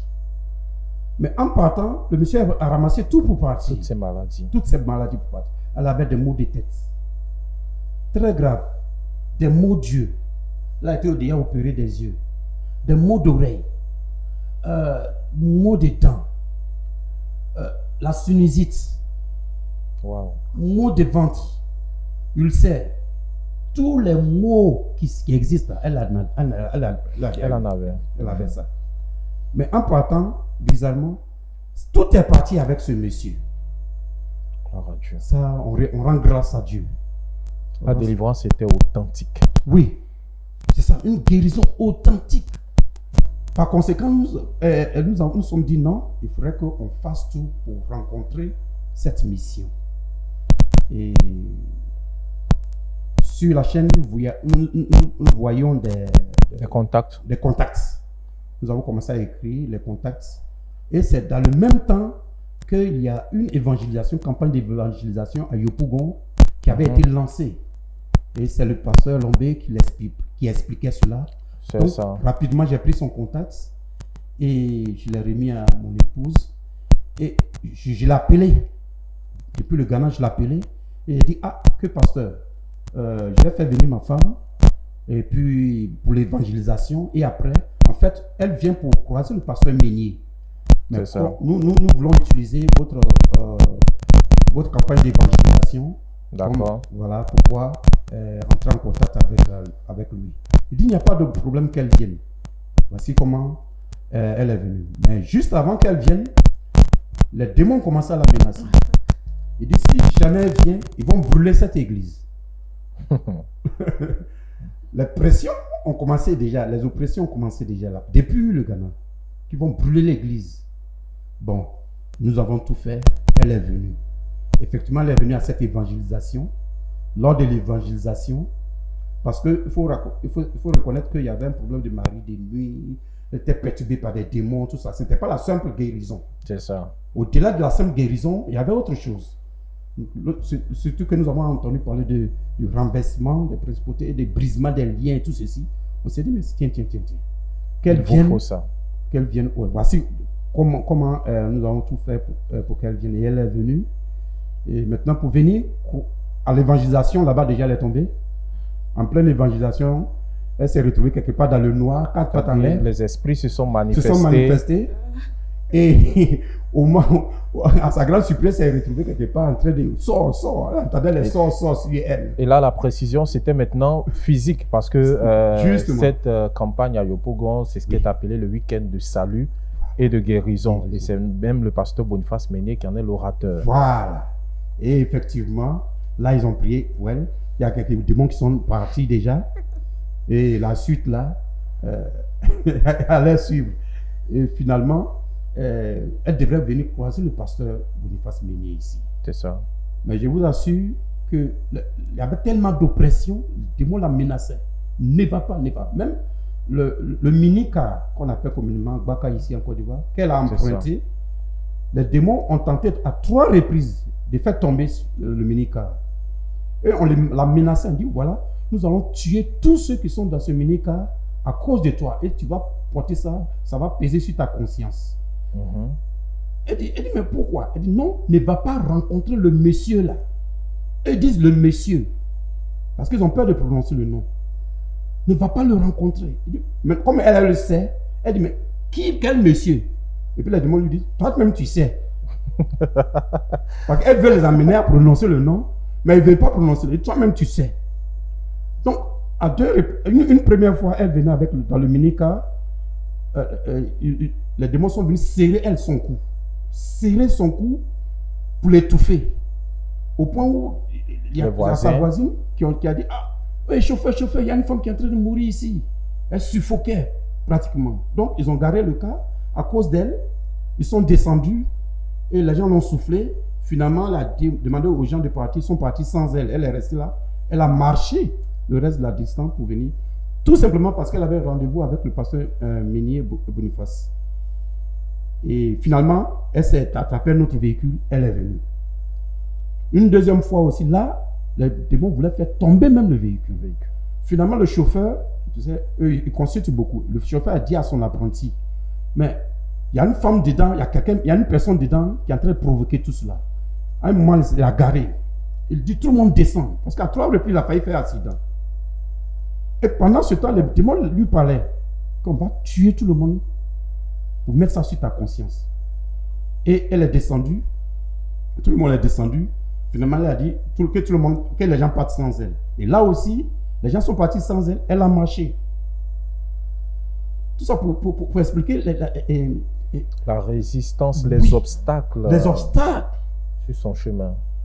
Plus les démons faisaient cela, plus elle se disait qu'elle était dans le vrai chemin. Un peu comme le cas de David. Voilà. Où même les boiteux ont dit, les aveugles ont dit, tu n'entreras pas ici. Voilà. Donc elle était sûre que non, ça, là où je vais, et puis les démons s'opposent, c'est que c'est là se trouve mon salut. C'est ça. C'est que c'est là se trouve ma délivrance. Et elle n'a pas regardé à toutes ces oppressions. Elle a foncé. Et par la grâce de Dieu, il y a eu le brisement des liens. D'abord, donc elle a rencontré le pasteur. Elle a rencontré le pasteur Boniface. On va quand même avoir de façon succincte, très rapidement, un résumé. Qu'est-ce qu'il t'a dit lorsque tu as eu à rencontrer le pasteur Boniface Meunier? D'abord, je voulais préciser aussi. Le jour au Ghana où j'ai été guéri, D'accord. je ne connaissais pas le nom du pasteur d'abord. C'est le même jour que j'ai demandé à mon mari. Dans mon cœur, il dit, mais le monsieur il a appris ici guéri, le jury pasteur, mais je ne connais pas son nom. Et j'ai demandé à mon époux, mais ton jury pasteur, comment il s'appelle? Elle m'a dit, il s'appelle Boniface Meunier. Quand il a dit Boniface Meunier, là, c'est comme un déchet dans tout mon corps, de la tête aux pieds. Et j'ai vibré ce jour-là. Et j'ai une forte migraine. Et le milieu de ma tête me faisait mal. Chérie, viens prier pour moi. Le milieu de ma tête me fait mal. Et là, c'était sur place. Là, c'était sur place. Et j'ai senti que quelque chose s'est passé. Et c'est là les oppressions ont commencé. Et les menaces ont commencé. Puis que j'ai dit ce même jour, j'ai dit, ah chérie, j'ai la solution à mon problème maintenant. Je vais partir en Côte d'Ivoire. Et c'est ce jour que les oppressions ont commencé. Et je suis venu en Côte d'Ivoire. Et là, tu as rencontré le pasteur. J'ai rencontré le pasteur. Après tous ces péripéties. C'était pas facile. C'était pas facile. Quand je suis venu, c'était pas facile. D'abord, quand je suis venu, le pasteur a voyagé. On dit qu'il a voyagé. Et après la rencontre de l'autre côté là-bas. Après, c'est elle a voyagé.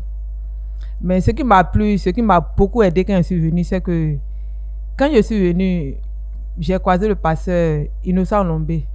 Vu que depuis le Ghana, je l'ai vu sur l'écran. Donc, quand je suis venu là-bas, quand je l'ai vu naître, je suis parti vers lui. Bonjour, pasteur. Je l'avais appelé à la veille là. Il dit, ah, c'est toi. Il dit, oui, c'est moi. Et je vais signifier ça pour dire vraiment merci au pasteur Lombé. Oui. Et grâce à lui, j'ai tenu bon. Sinon, à les oppressions, je voulais partir. Quand le pasteur a voyagé un peu, il a dit, mais l'oppression, c'est trop. Il faut rentrer. Pourquoi tu veux croiser le monsieur? Il faut rentrer. Mais à chaque fois, le pasteur Lombé, il m'appelait. Il m'a appelé à chaque fois. Il m'a dit pour croiser le pasteur Meunier, il faut faire ta repentance. De faire la repentance, après la repentance, de faire le baptême. Et là, je vais croiser le pasteur Meunier. Mais quand il a parlé de baptême, il m'a dit, baptême, monsieur, il a baptisé. Il dit, mais quand ici, là, à CMC, pour croiser le pasteur, il faut faire ta repentance et le baptême. J'ai dit, ah, baptême. Mais comme il insistait, il dit, bon, j'ai compris, sinon, il a baptisé. Il dit, ici, on va refaire le baptême. Mais est-ce qu'il t'a expliqué en quoi consistait la repentance et pourquoi la nécessité de se repentir? Quand il m'a parlé de la repentance, j'ai trouvé que c'était bien. J'ai trouvé que c'était bien, plus qu'il y a longtemps, il s'est converti. Il y a longtemps, j'ai accepté le Seigneur. Pendant combien d'années? 25 ans de conversion, il sait que beaucoup de choses sont passées. Et moi, je reconnais que j'ai péché aussi. Donc, il appelle la repentance. J'ai trouvé que c'était normal. Mais j'ai trouvé que c'était normal. Il n'y a pas eu d'opposition. Il m'a dit d'envoyer un cahier de repentance. Je n'ai pas eu de mal à ça. Mais tu as eu à tiquer, c'était le baptême. Le baptême. Puisque où je suis quitté, on nous dit qu'une fois que tu es baptisé, tu t'es baptisé. On ne doit plus répandre le baptême. C'est là, j'ai dit, ah mais pasteur, pourquoi je dois répandre le baptême? Il dit, bon, si tu ne veux pas, donc on laisse comme ça. Mais quand on m'a dit, si tu ne veux pas, on peut laisser comme ça. Comme moi, j'ai dit dans mon cœur, il dit, bon, de toutes les façons, moi je veux croiser le pasteur Meunier. Si c'est pas là, il faut passer là. Il n'y a pas de problème. Et là, la précision, c'est sûrement un souci de langage. Ce n'est pas pour rencontrer le pasteur Meunier, mais c'est plutôt avant de rencontrer le pasteur Meunier, surtout qu'il est en voyage. Voici ce qu'il faut faire. Sinon, ce n'est pas donc une condition pour le rencontrer. Je comprends, Oui. nous ici, nous comprenons parfaitement que c'est mais juste un souci de langage. oui. Donc, c'était juste pour éclairer tous ceux qui nous écoutent que ce n'est pas donc là la condition. Je vous assure, si le pasteur Meunier était disponible, sans même que tu ne fasses la repentance, il allait te recevoir. Et c'est le même message qu'il allait aussi te donner, il faut te repentir. Donc, lorsque le pasteur Lombé t'a donc parlé de baptême, de baptême. J'ai fini par accepter. d'accord, Parce que je tenais à tout prix croiser le pasteur Meunier. J'ai tout accepté. Il a fait ma repentance. Il a fait le baptême aussi, ils m'ont baptisé à Lokodio là-bas. Et ce jour-là, il était tellement content. La RTVC était là aussi, Jésus là. Jésus-Christ. Nous sommes toujours là. La RTVC était là. Et c'était bien. Et vraiment, il m'a honoré là-bas. J'étais la première à être baptisée. Jésus-Christ. Et la RTVC m'a filmé ce jour. J'étais tellement heureuse. Ah là, J'étais là, tellement j'ai content. failli dire que nous sommes les premiers, mais apparemment, déjà, c'était depuis le baptême. Oui, jour depuis du le baptême. C'est Depuis le formidable. baptême. Depuis le baptême. Et donc, après donc, le baptême, Après donc le baptême, il a pris rendez-vous pour croiser le pasteur Meunier. Et le pasteur Meunier a accepté. C'était un mercredi où je devais me déplacer et venir le croiser. Cette nuit, je n'ai pas dormi. Des oppressions. Bon, le mot oppression, c'est arrivé ici, moi j'ai vu que C'est une réalité. c'était une réalité. Sinon, enfin, les démons me menaçaient. Mais je ne savais pas que c'était l'oppression. c'était ça, l'oppression démoniaque. Et pour finir, on suppose que quelle que soit l'arme déployée par Satan, il sera toujours vaincu. Oui. Dis-nous, sûrement, tu as rencontré le pasteur Meunier. Oui, c'était un mercredi. Il y a une précision. Oui, avant, même dans la cour même. Lorsqu'elle est rentrée dans la cour, les démons, certains démons se sont arrêtés d'abord au niveau du portail. Eux ne voulaient pas rentrer, mais les coriaces et les têtus sont rentrés avec elle. Et c'est eux qui disaient à ma femme, ce monsieur qui est assis là-bas ne passe pas à côté de lui. Il s'agissait du pasteur Conan Alphonse. C'est ça. Donc, elle aussi n'est pas passée. Elle est venue directement et on l'a introduit chez la secrétaire du pasteur Meunier. Et là aussi, elle a fait une nouvelle découverte. Ah oui. Vas-y. Quand je suis arrivé devant le bureau du pasteur Meunier et la secrétaire a ouvert la porte, m'a dit de rentrer. Quand je voulais rentrer, j'ai vu une lumière blanche. Et j'ai tiqué un peu. Au moins, je voulais rentrer. Je me suis arrêté. Et puis, elle m'a dit, mais il faut rentrer. Et je suis rentré. Et j'ai vu que tout là-bas était beau, une grande lumière.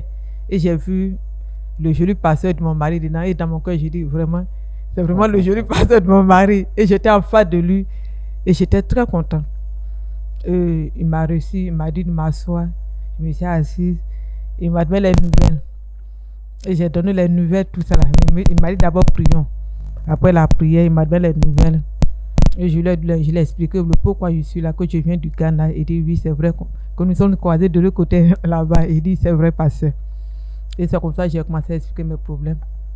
Mes problèmes, c'est que je suis le mari de nuit, que vraiment j'ai des maris de, je sais pas si c'est des maris de nuit, mais un mari de nuit. Parce que c'est tellement, je n'arrive pas à l'expliquer en tant que, je n'arrive pas à l'expliquer moi. Mais j'ai fait l'effort au moins pour l'expliquer ça au pasteur et il a compris. Et après le pasteur a pris sa Bible. Il a expliqué beaucoup de choses, comme par exemple que... Et de façon très, très, très succincte, comme nous sommes quand même un peu pris par le temps, de façon très succincte, qu'est-ce qu'il t'a donné comme message ou comme cœur du message que tu as pu retenir ce jour-là? Ce que j'ai pu retenir ce jour-là, c'est qu'il a pris sa Bible, m'a montré un verset dans Actes des Apôtres, où la femme criait derrière les disciples, dit, celui-là, il est dans la vérité. C'est ça. Et il a lu le verset, il m'a dit que oui, que j'avais un esprit de divinité. Un esprit de divination. Un esprit de divination qui me fatiguait. Et quand il a dit ça, je n'ai rien dit, j'ai trouvé qu'il avait raison. Tout que je l'ai expliqué que souvent quand je suis là, je voyais des morts. Je voyais des gens, quand quelqu'un est mort, je le vois. J'ai essayé d'expliquer un peu que je suis tout le temps au village. Souvent, il peut arriver que je peux voir des choses. Je peux voir des choses que d'autres personnes ne voient pas. C'est moi je vois, mais j'ai l'expression que d'autres personnes ne voient pas. Des choses que moi je voyais, des esprits de nuit qui me visitaient aussi de temps en temps aussi. Donc je l'ai tout expliqué. Quand je l'ai expliqué, il n'a pas d'esprit de divination. Est-ce qu'il t'a partagé une solution?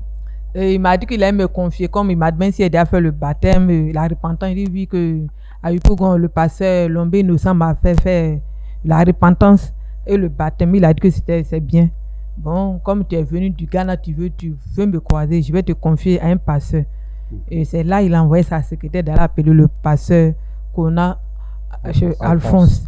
Et c'est là c'est lui que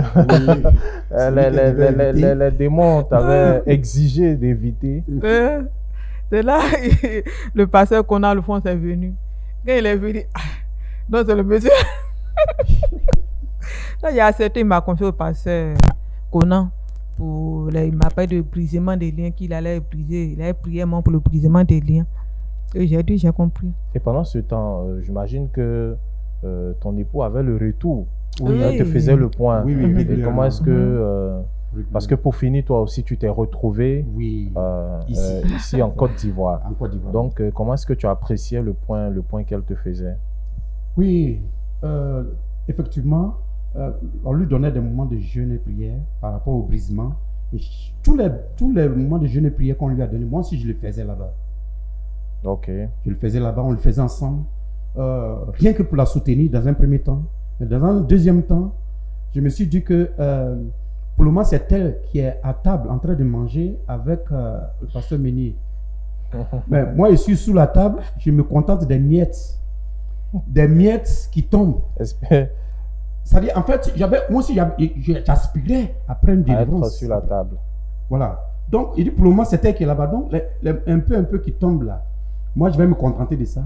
Mais lorsque l'occasion viendra, que je serai à table là-bas, là, je vais me décharger aussi. C'est ça. Voilà. Donc, il soupirait tellement. Et tu la soutenais? Oui, je la soutenais aussi dans la prière. En prière. Donc, oui. Et effectivement, comme vous l'avez dit, je suis venu. Bon, puisque moi, j'enseignais, donc j'attendais un moment, une pause. C'est ça. Voilà, pour pouvoir venir. Donc, j'attendais pendant les congés de Pâques. Ça, j'ai profité et je suis arrivé. Et arrivé aussi, moi aussi, on m'a fait... mais déjà, à distance, il y a le pasteur Gazoua qui a fait la repentance avec moi, qui a fait le brisement des liens avec moi à distance. Mais arrivé ici, j'ai fait le baptême avec le pasteur Lombé. Le pasteur Lombé. Et finalement, la dernière fois, tout récemment, je crois la semaine passée, nous avons fait maintenant le brisement des liens à nouveau. Pour moi, c'était pas nouveau. Pour moi, c'était nouveau, pardon. Mais pour elle, c'était pour la 3e ou 4e fois. Voilà, donc on nous a fait ça ensemble. Et après cela, vraiment, j'ai senti, c'est vrai que moi, je m'attendais à tomber comme tout le monde, comme les autres. Je m'attendais à tomber ou bien à voir des visions. Une petite précision avant les retombées sur Oui. le brisement des liens. De façon pratique et succincte, qu'est-ce qui vous a été fait en ce qui concerne le brisement des liens? Qu'est-ce qui a été fait? Et est-ce qu'on vous a expliqué cela répondait à quoi? Voilà. Parlons du brisement des liens de façon rapide. Hein. Oui. Le brisement des liens, on se dit qu'on peut être chrétien et avoir des liens. C'est-à-dire, on peut avoir des influences, soit dans la famille, s'il y a la sorcellerie, ou bien il y a une malédiction qui a été prononcée contre vous personnellement, ou bien contre la famille. Vous pouvez être chrétien, mais subir cela. Lorsque certains disent, par exemple, qu'on est chrétien, on ne fait pas de délivrance là. Mais voici une des raisons. Parce que quelqu'un peut être chrétien et puis l'influencer le mari de nuit, comme son cas comme ça. Ici, on voit maintenant la nécessité des brisements des liens, la délivrance. Il y a quelqu'un, par exemple, qui s'est dit chrétien, mais qui continue de se masturber. La masturbation. C'est vrai que ce n'est pas notre cas, mais d'autres l'ont vécu. Et c'est un péché qui est caché. Donc, tant que la personne n'a pas ouvert la bouche pour le dire, il peut être dans une église, diriger une chorale, être au groupe musical, mais il le fait en cachette. On ne le saura jamais. D'où la nécessité du brisement des liens et la délivrance dans la vie de chaque croyant. C'est ça. Donc, de façon pratique, les pasteurs étaient autour de vous. Voilà. Et ce sont des prières qu'ils élevaient à Dieu. Justement. D'abord, nous ont donné un cahier de dresser la liste des parents, la liste de ce que les parents ont adoré, des dieux que les parents ont adorés, la liste des féticheurs, s'il y en a, qu'on a consultés, des marabouts qu'on a consultés avant de nous convertir, de dresser. En tout cas, il y avait tout un cahier. Tout ce qui peut constituer des liens. Voilà, justement, tout ce qui peut constituer des liens malsains, voilà, bien sûr. Justement. Donc, ce sont ces liens-là qui nous ont bien expliqué, ce sont ces liens qu'il faut briser. Une fois c'est brisé, les sorciers, les mystiques ou bien les choses ne pourront plus avoir accès à nous parce que le lien qui constituait le pont a été brisé. C'est ça. Donc, continuons avec les retombées et juste après vous, on passera à Madame. Quelles sont les retombées après ce ministère? Après ce ministère, la première des choses, je me suis senti connecté à Dieu, à nouveau. Ça, il faut le dire clairement. Ça, c'est comme si je venais de me convertir. La première fois, lorsqu'il y avait 11 ans, je me suis converti. J'ai donné ma vie au Seigneur. Là. Parce que, vous vous rendez bien compte, depuis l'âge de 11 ans où j'ai rencontré le Seigneur Jésus, jusqu'à maintenant, il n'y a pas mal de casseroles que j'ai traîné derrière moi. J'ai beaucoup péché. C'est ça. Du coup, avec ce brisement des liens, cela m'a ramené au point de départ, c'est-à-dire au point de la conversion, où j'ai rencontré le Seigneur Jésus dès le départ. J'ai senti une paix profonde.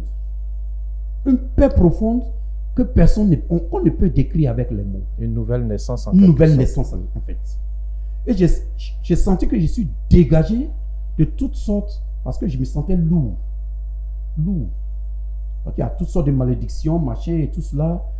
On ne va pas trop entrer dans les détails. Il y a des malédictions de famille et tout ceci. Mais j'ai senti que j'étais dégagé de tout cela. D'accord. Voilà. D'accord, oui. Et ce Tian est retombé après le ministère de brisement des liens. Les retombées. Mais je voulais signifier quelque chose qui m'a marqué aussi. Allez-y. À Tchekwa.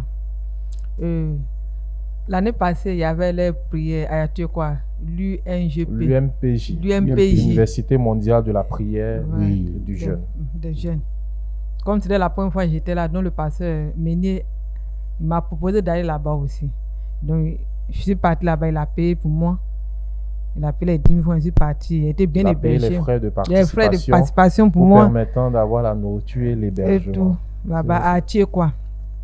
Et étant à Tchekwa là-bas, j'étais tellement heureux d'être à Tchekwa.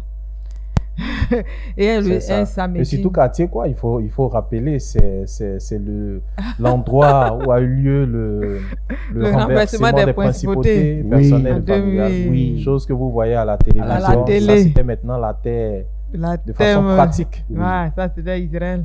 C'est ça. Oui. Donc, ce qui m'a marqué là-bas, C'est qu'un samedi, le pasteur prêchait un matin. Il prêchait, et j'étais dans la salle. Il passait de rangée en rangée. Et il prêchait. Et au cours de la prière, j'ai senti une forte odeur de cigarette. Et j'ai pris mes cigarettes Marlboro. La marque, c'est Marlboro. Et je sentais... Ouais. Allez-y. Je sentais l'odeur, une forte odeur. Et j'étais là, j'ai tout dit, mais qui a fumé ici? Et je retourne autour de moi. Je ne vois rien, je ne vois pas un fumeur. Et mais même à Gambé là-bas, là, où il y a les maquis à côté de nous, là, mais on ne sent pas l'odeur de cigarette. Mais tu sais quoi ici? Qui a fumé? Et l'odeur était tellement fort. L'odeur me donnait la nausée. J'ai l'envie de rentrer. Et je regarde autour de moi, je ne sais pas quoi. Je ne peux pas me lever. J'avais honte de me lever pour aller sortir aussi. J'étais assise là. Et l'odeur était très forte. Le pasteur prêchait toujours.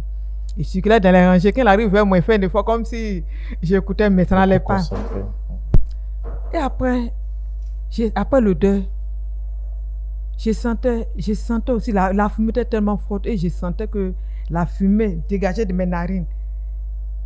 Plus que je n'avais pas à respirer, donc j'ai ouvert la bouche aussi. Dans mes yeux, la fumée. Et la fumée m'avait enveloppé comme ça. La fumée noire m'enveloppait. J'ai dit, et c'est la soeur, mais ça arrive aussi à la soeur. Je regarde celle qui est à côté de moi, elle n'avait rien. Elle ne voyait rien, mais personne ne voit la fumée autour de moi. Et effectivement, personne ne voyait la fumée. Et la fumée m'enveloppait comme ça.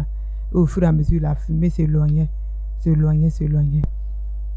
Et après, je me suis sentie, moi qui étais lourde, je me suis sentie un peu à l'aise, quoi. Légère, j'étais bien à l'aise. Et après la prédication, le pasteur a dit, bon, prions. Et on a prié le pasteur. Et après, j'ai vu que j'étais guérie. Et depuis ce jour...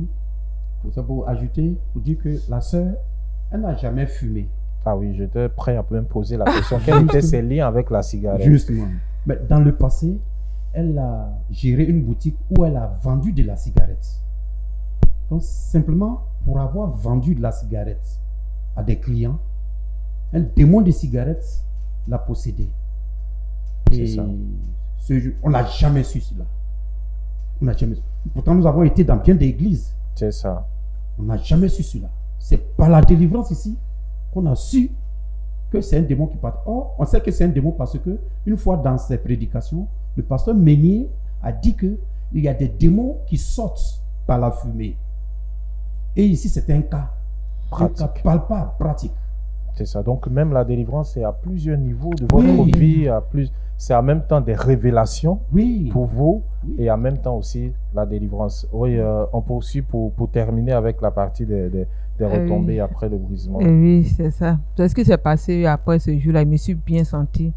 Et quand j'ai quitté même Mathieu, j'étais tellement contente que j'ai senti mon âme pour la première fois chanter. J'ai dit, gloire à Dieu. L'âme qui était penchée, redressée, dès qu'il chante, j'ai senti mon âme chanter au-dedans de moi. J'ai dit, gloire à Dieu.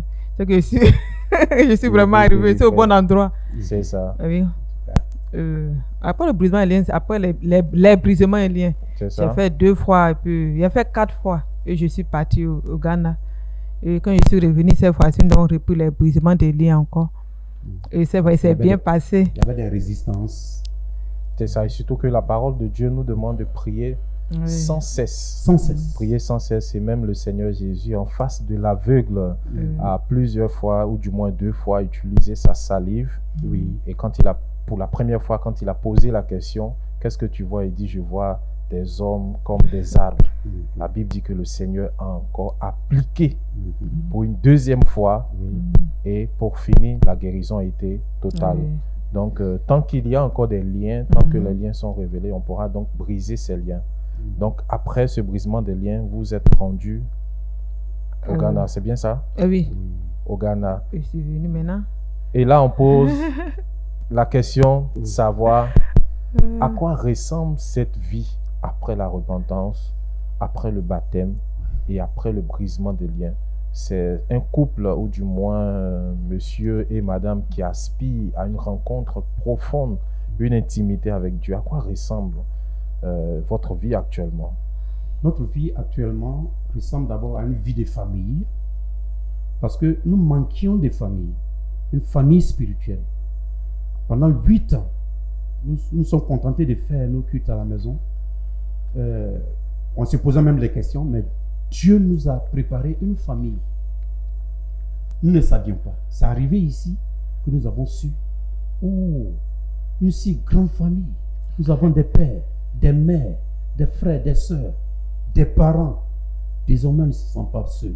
Et ça, c'est une réalité. Et je suis heureux de savoir que la famille s'étend dans le monde entier. C'est ça. Partout. RTVC est partout. Et nous sommes vraiment, c'est la première satisfaction. Et je ne pense pas qu'on a eu à le dire, cette famille, c'est la communauté missionnaire Juste. chrétienne internationale, donc la CMCI, CMCI. qui a sa chaîne de télévision appelée RTVC. RTVC, voilà, c'est cette famille-là. Et nous avons été chaleureusement accueillis.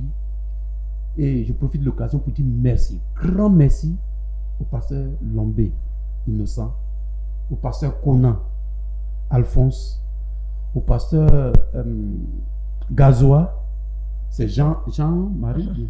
Oh, le pasteur Gazois. Pasteur Gazois, au pasteur maintenant, pasteur Meunier, et à tout le monde, à toute la chaîne. Vraiment, on se sent en famille. Et comme le ciel commence déjà sur la terre, nous savons que déjà, nous sommes au ciel. Marchant déjà sur la terre, nous sommes au ciel. Et après notre mort, nous allons voir la concrétisation de ce paradis. C'est ça. C'est une grâce de Dieu. C'est une grâce de Dieu. Est-ce que la sœur tient à quelque chose à ajouter? À quoi ressemble la vie actuellement à ton niveau, avec ces oppressions démoniaques et autres? Et surtout, je pense qu'il y avait aussi une guérison. Je ne sais pas si cela a été signifié. Il y a beaucoup de guérisons. Et Beaucoup tout de récemment, guérisons, là. beaucoup de Oui, guérisons. Oui, tout récemment, il y a eu une guérison.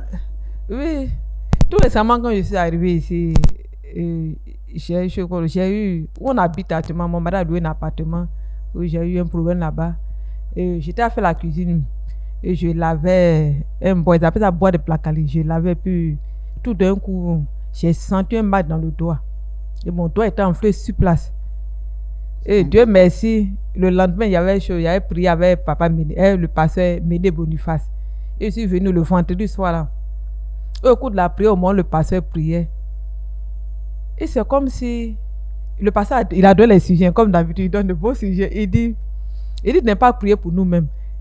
De ne pas prier pour nous-mêmes, de prier pour les autres. Donc il a dit ça, bon, et puis j'avais mal, mon doigt me faisait mal. Bon, comme il dit prier pour les autres, je priais pour les autres, mais comment ils ne sont pas convertis, tout ça. Je priais pour les autres. Et j'ai une vision. Dans la vision, il y a un monsieur qui m'a envoyé de l'eau dans une cuvette, bien mousseux, blanc comme ça. Il dit, lave tes mains. Donc moi aussi, j'ai mis mes mains dedans. Quand j'ai mis mes mains dedans, la vision s'est arrêtée. Et sur place, après la prière, je vois mon doigt est devenu normal. L'enflux est pas de mon doigt qui était enflé là. Amen. Guéri authentiquement. Plus que la chose s'est passée, comme la chose s'est passée, j'ai oublié même que j'avais mal au doigt, pendant la douleur était là, mais était tellement guéri que c'est après le programme maintenant. J'ai dit, mais moi mon doigt me faisait mal. Hein. Je me rends compte que j'ai été guéri. J'ai été guéri encore, puis je n'ai pas pu rendre le témoignage. Mais moi, je vais dire merci au Seigneur. Et toute la gloire revient à notre Seigneur Jésus-Christ qui agit. C'est une très belle expérience, un grand témoignage avec tout ce parcours. Mais je me rappelle, lorsque vous étiez en train de parler, surtout le frère Fian, il disait, nous sommes à la maison et là je fais sortir ma guitare et puis je fais le culte à la maison. Et cette fois-ci, la guitare est bien là. Et nous sommes heureux de savoir que la guitare est là. Amen. On va quand même demander à notre frère Fian de saisir la guitare et de nous donner un aperçu de ce qui se faisait quand vous étiez à la maison, dans la maison. Gloire à Jésus. Nous voudrions bien louer le Seigneur, adorer le Seigneur et apporter à Jésus-Christ ce qui lui appartient, c'est-à-dire la louange, l'honneur, la gloire, la magnificence. Et ce chant que nous allons chanter est tiré du livre de Daniel, chapitre 7, verset 9 à la fin. Daniel, chapitre 7, du verset 9 à la fin. C'est vrai que dans ce passage, l'action de Jésus est un peu futuriste, mais nous, d'ores et déjà, Vous l'avez et expérimenté. aujourd'hui, nous avons expérimenté cela. Et nous voulons lui apporter toute la gloire, toute l'honneur. L'ancien des jours, qui parle de Jésus-Christ lui-même. Allez-y.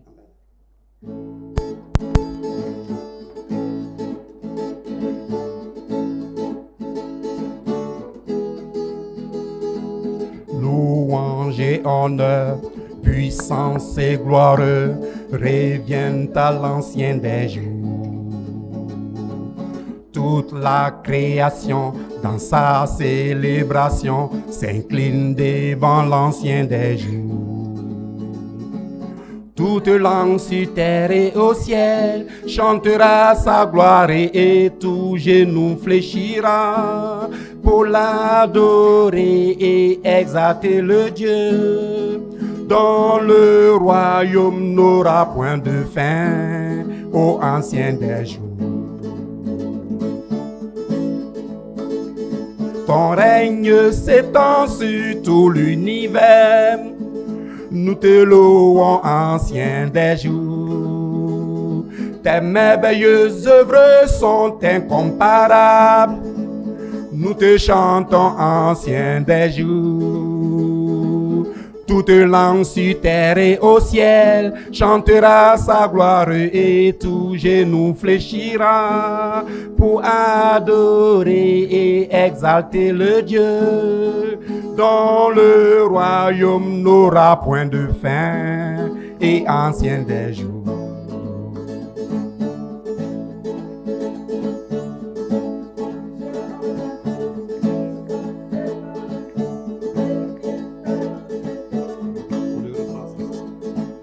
Louange et honneur, puissance et gloire reviennent à l'ancien des jours. Toute la création, dans sa célébration, s'incline devant l'ancien des jours. Toute langue sur terre et au ciel chantera sa gloire et tout genou fléchira pour adorer et exalter le Dieu dont le royaume n'aura point de fin, ô ancien des jours. Ton règne s'étend sur tout l'univers. Nous te louons, ancien des jours. Tes merveilleuses œuvres sont incomparables. Nous te chantons, ancien des jours. Toute langue sur terre et au ciel chantera sa gloire et tout genou fléchira pour adorer et exalter le Dieu dont le royaume n'aura point de fin, ô ancien des jours. Ô ancien des jours. Ô ancien des jours. Depuis là où vous nous suivez, offrant d'acclamation au Seigneur, à l'ancien des jours, au Dieu Tout-Puissant, celui qui accomplit des choses merveilleuses qu'on ne peut compter. Oui, le Seigneur est bon et ce n'est pas le couple qui dira le contraire. Merci pour cette belle note musicale qui honore et qui glorifie le Seigneur Jésus-Christ. Nous bénissons le Seigneur Jésus-Christ. Merci beaucoup, vous l'honorez. Et là, nous réalisons que lorsque le Seigneur fait du bien, cela produit l'allégresse, la joie dans les cœurs. Et merci pour ce que vous faites. Et le Seigneur est glorifié de là où il se trouve. Il nous écoute et il est honoré. Nous sommes pratiquement à la fin, mais nous n'allons pas vous laisser comme ça. Nous vous donnerons donc la parole pour que chacun puisse dire quand même un mot à nos téléspectateurs, des mots qui découlent de votre expérience ou de votre vécu. Et je commence bien évidemment et naturellement par le frère Tian. Tout droit à la caméra, vous regardez en 1 minute, vous vous adressez à nos téléspectateurs. Merci bien, frère. Et fort de notre expérience, je voudrais lancer un appel à tous mes bien-aimés qui, comme moi, pensaient que quelqu'un d'autre que Jésus-Christ pouvait prendre le poids de leur péché. j'ai pensé que si quelqu'un me tuait, ce dernier prendrait mes péchés et je serais libre pour aller au ciel. Mais avec toutes ces expériences, tout ce que je viens de raconter, vous voyez aisément, comme moi, que c'est seul Jésus qui peut pardonner les péchés. C'est seul Jésus qui peut porter les péchés d'autrui. Personne d'autre, à part Jésus, personne d'autre ne peut se charger de vos péchés, vous décharger, enlever le poids pour que vous soyez sauvés. Donc, je vous invite à confier votre vie à Jésus. Venez à Jésus. Donnez votre cœur à Jésus. Et vous verrez, vous aurez le repos que moi j'ai découvert. Vous l'aurez aussi. Et déjà sur la terre, vous allez commencer à vivre le paradis. Et ça, c'est une réalité. Au nom de Jésus. Amen. Amen. Il n'a pas tout dit, comme les femmes ont pour habitude de le dire. Car à nos téléspectateurs, ils veulent aussi t'écouter ou t'entendre. Ce que moi j'aimerais dire à mes frères et sœurs, c'est que la délivrance existe vraiment. J'insiste sur la délivrance vraiment parce que là où je suis quitté, on n'insiste pas sur la délivrance. Donc je veux dire à mes sœurs et frères de vraiment chercher la délivrance. Et moi j'ai cherché, j'ai trouvé la délivrance à la CMCI. Et moi tout ce que je peux leur dire, c'est de leur conseiller de venir à la CMCI aussi. Il y a la CMCI, il y a la délivrance, il y a la vraie délivrance. On peut être délivré des esprits de nuit. Il n'y a pas longtemps, une soeur qui me disait, mais esprit de nuit, nous tous on a esprit de nuit et ça fait rien. Si, ça fait beaucoup de choses. C'est une chrétienne qui disait ça. L'esprit de nuit fait beaucoup de choses. L'esprit de nuit peut faire beaucoup de choses, peut gâcher les foyers, divise les foyers. Et moi, j'ai une preuve vivante. Donc, je leur conseille de venir vraiment à la CMCI pour être délivrés des esprits de nuit qui nous fatiguent en Afrique, nous les sœurs. Vraiment, je les exhorte. Et je les exhorte aussi à donner réellement leur vie au Seigneur Jésus. À venir à la CMCI pour faire la repentance et les brisements des lions aussi. C'est très important dans la vie, surtout nous les femmes. Elle parle pour les femmes et sûrement plusieurs femmes l'ont entendu et à partir de cette déclaration vont marcher sur le chemin de la délivrance. Oui. Merci beaucoup couple Tian, merci pour votre passage ici à Vie Transformée. Nos téléspectateurs vous regardent. Vous qui autrefois étiez des téléspectateurs, aujourd'hui vous êtes des acteurs. Merci d'avoir partagé votre témoignage ici sur le plateau de Vie Transformée. Que Dieu vous bénisse abondamment et nous saluons tous ceux qui sont de Takoradi au Ghana. Saluons aussi les frères là-bas et que Dieu vous bénisse dans votre ministère, dans votre œuvre et qu'il vous accompagne. Merci beaucoup. Amen. Merci. Merci. On a forcément terminé par le Ghana. Et vous, à tous nos téléspectateurs, merci d'avoir suivi Vie Transformée. Ce fut une riche expérience partagée ici sur ce plateau de Vie Transformée. Il faut donc retenir que Jésus-Christ délivre effectivement. La parole de Dieu déclare que Jésus est venu pour détruire les mauvaises œuvres du diable. Et le salut qu'il donne est un salut total. C'est un salut qui t'ouvre non seulement les portes du paradis, mais aussi de la délivrance, de la transformation, de la libération, de la guérison, toutes sortes de guérisons, tant physiques comme intérieures. Oui, voici ce que Jésus-Christ fait et accomplit dans les vies. Et il offre cette possibilité à tous ceux qui décident de rechercher la délivrance totale. Ne dis pas « c'est mon sort », c'est un phénomène que je vis, le Seigneur va agir sûrement. Non, il faut rechercher la délivrance, car il dit dans sa parole, faites toutes sortes de prières, donc que ce soit des prières de supplication, mais faites toutes sortes de prières. Et c'est à travers la prière qu'on peut recevoir la délivrance. Le couple Tian est passé donc sur notre plateau. Voici ce qu'ils ont dit. Ils ont eu à recevoir le ministère de brisement des liens. C'est donc l'une des prières qui peut te permettre d'expérimenter la délivrance totale. Ils ont aussi parlé du renversement des principautés personnelles et familiales. Et j'en profite de l'occasion pour vous inviter le 1er juillet, du 1er juillet au 9 août 2024 à Atiekwa pour la croisade pour le renversement des principautés personnelles et familiales, qui est une croisade de délivrance authentique. Et c'est aussi l'occasion de lancer un appel à vous, à tous ceux qui ont été édifiés à partir des programmes de la RTVC ou du moins qui ont été délivrés, qui ont reçu leur guérison. Écrivez-nous sur ces différents contacts pour nous donner votre témoignage et nous verrons aussi la possibilité pour vous de faire découvrir ce témoignage à tous nos téléspectateurs dans le monde entier. Vis-tu des phénomènes liés à l'envoûtement, mais tu t'es dit chrétien? Vis-tu des phénomènes liés au péché, mais tu t'es dit chrétien? Vis-tu des maladies? Tu le sais bien, ce sont des maladies spirituelles. Nous pouvons t'aider. Il suffit tout simplement de nous écrire sur ces différents contacts qui s'affichent en ce moment au bas de ton écran. Que Dieu te bénisse abondamment et merci d'avoir suivi Vie Transformée. Nous nous donnons rendez-vous pour un autre numéro. D'ici là, portez-vous bien et que la grâce de Dieu soit avec vous.